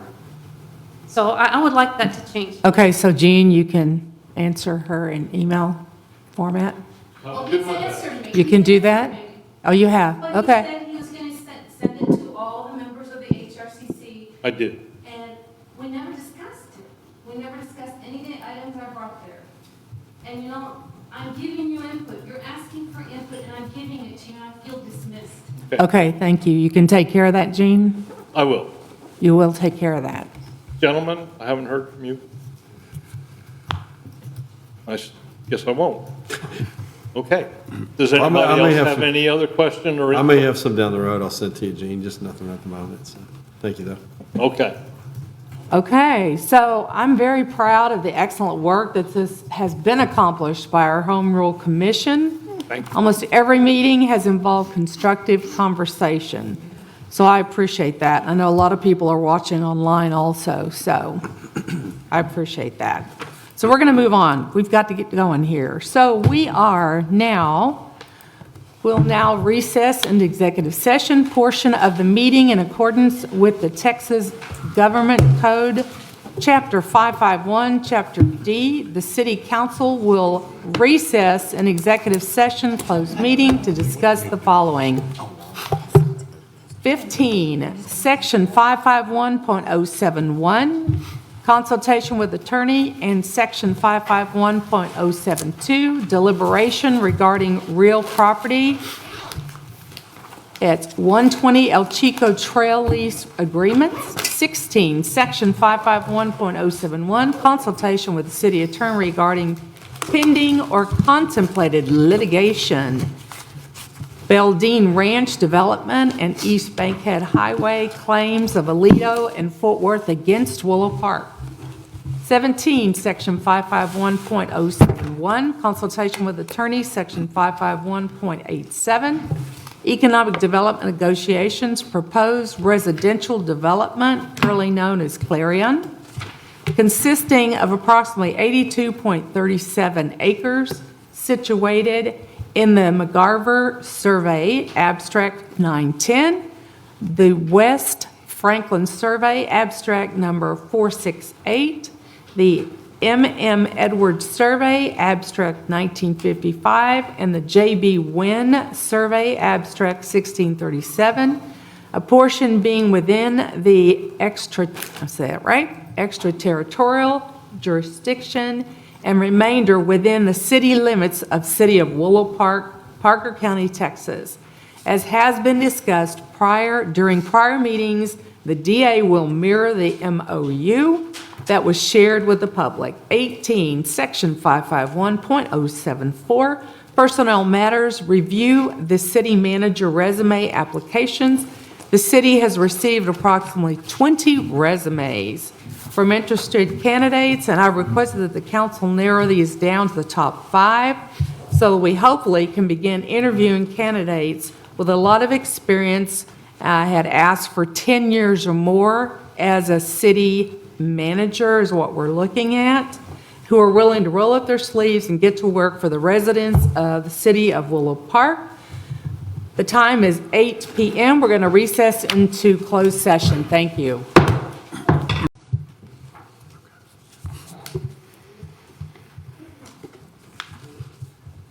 We're ready. Okay. 9:18 will now reconvene into open session in accordance with the Texas Government Codes, Chapter 551, and the City Council will reconvene into a regular session to consider action, if any, on the matters discussed in the executive session. Okay, does the council have a motion? I would like to make a motion to authorize city manager to enter negotiations with tenant at 120 El Chico Trail regarding existing lease terms and expiration. Second. All in favor? Done. Okay, thank you. And for, I believe it's item 16, I'd like to make a motion to authorize Jacob and Martin Engineering to proceed to seek bids for Bankhead Phase 2 Water and Wastewater Utility Extension Project. Second. All in favor? Well- Wait, hold on. We're going to do the special meeting? Yes. We got to do the special meeting. Oh, Talk that's about right. that? Oh, we need to make a motion for a special meeting to Yes. talk. That's what it is. Okay, excuse me, I ran that Next up. Tuesday? Good catch, Andy. Good catch. Well, there. Wait a minute. We have to have a meeting then, wait. Nathan, would you like to say that again? Yes, Yes, he would. same as before. We good? I like to, Go ahead. yeah, it's been a day. I'd like to make a motion to call a special called meeting next Tuesday at 5:30 PM at this location for the purpose of adding one agenda item, and that item being to authorize Jacob and Martin Engineering to proceed in seeking bids for the Bankhead Phase 2 Water and Wastewater Utility Extension Project. For a 15-minute meeting. Yes. Yes, you want to add that? 15? Yes, there will be a shot clock, and we must That's right. do it before it expires, yes. And Scott's I second. second it, either way. All in favor? Aye. All right, there you go. Thank you for the grace there. Okay, now we're going to 19. We'll now move and city council comments. Mayor Pro Tem. Yes, just wanted to say a quick Merry Christmas to Willow Park. Thank you so much for your turnout this year. Thank you for your support. Thank you for your questions. Seriously, it's so much better with community involvement, and I know that we may not always agree on how everything is done across the board, but as you mentioned earlier, discord does not mean disrespect, and I think that we can continue to do that and work through it. And if you see a disagreement, it doesn't mean that we disrespect anybody or anything. It's just a difference of opinion. And once again, we don't want robots up here that are just a rubber stamp to go everything. There needs to be this discussion. And so just grateful for that. And as I told some of our citizens earlier, one of my favorite quotes is, leaders who can't be questioned will always do questionable things. So please keep coming, keep asking your questions. And just wanted to close with the Merry Christmas and one of the verses from the Christmas story in Luke 2, when the angels appear. The glory to God in the highest. Lord, thank you for this year that we've had. And on earth, peace. We pray for peace in Willow Park and goodwill toward our men. So, amen. Thank you. Thank you, amen. Okay, 20, city manager. I just wanted to thank we as staff wanted to thank the citizen volunteers, Dave Lorenzo and Paul Kenny, who have stepped up and offered to help on helping out the city of any way that they could. And they are actually tasked with trying to find out the internet service to possibly get that throughout our city. So we've kind of tasked them with trying to pigeonhole that and running traps and who to talk to and what to do. And so we're grateful for them stepping up and wanting to help with that. So just wanted to thank them for that. Just wanted to remind, if you guys are having any issues, any of the residents or anybody's having issues, that we have city staff here. So by all means, call us and see if we can help with whatever it is that you want or need, that we're your first defense, offense of just coming to us for help first. And then City Hall closures, just let you know that Christmas, we're closed Wednesday, the Christmas Eve, through Friday, the 26th, the day after Christmas. And the New Year's, we're closed Wednesday, New Year's Eve, through Friday, the 2nd. In case of an emergency, there is the on-call number that is on the agenda that you can look for. So you know you've got somebody to call for that if you've got an emergency. And just wanted to say happy holidays from our family at City Hall to all of you. So thank you very much and have a wonderful holiday and a happy new year. Okay, thank you. So the mayor's comments. I hope everyone has a safe and blessed Christmas and a happy new year.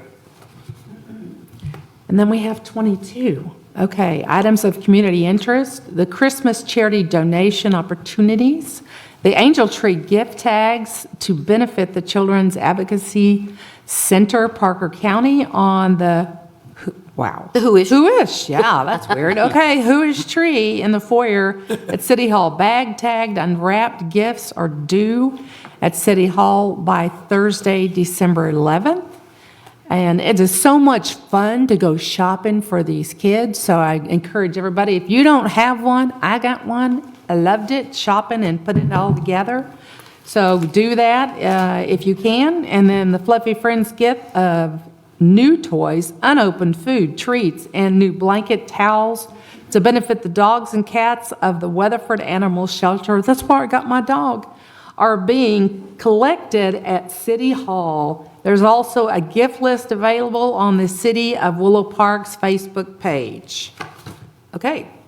Future agenda items requested. I think we've already gone over those. So do we have a motion to adjourn? One quick, I would like to add, if we could just potentially city staff give us updates on any policies, laws, anything that go into effect January 1, just as a reminder for like, hey, you've done it this way, this is subject to change this year, and maybe Andy, you as well, if you see something. I mean, laws go into effect September. Right. So I'm not aware of any that would be activated in January, just FYI. Okay, I was just wanted to make sure on that aspect, so thank you. Okay. So there's a motion to adjourn. Second. Do I have a first? Wow, I didn't hear it. I make a motion to That was adjourn. fast. I'll second. You want to second it? All in favor? Go home. Thank you. 9:25, yes. I think what I was thinking, yeah. You were already there, weren't you? We both were.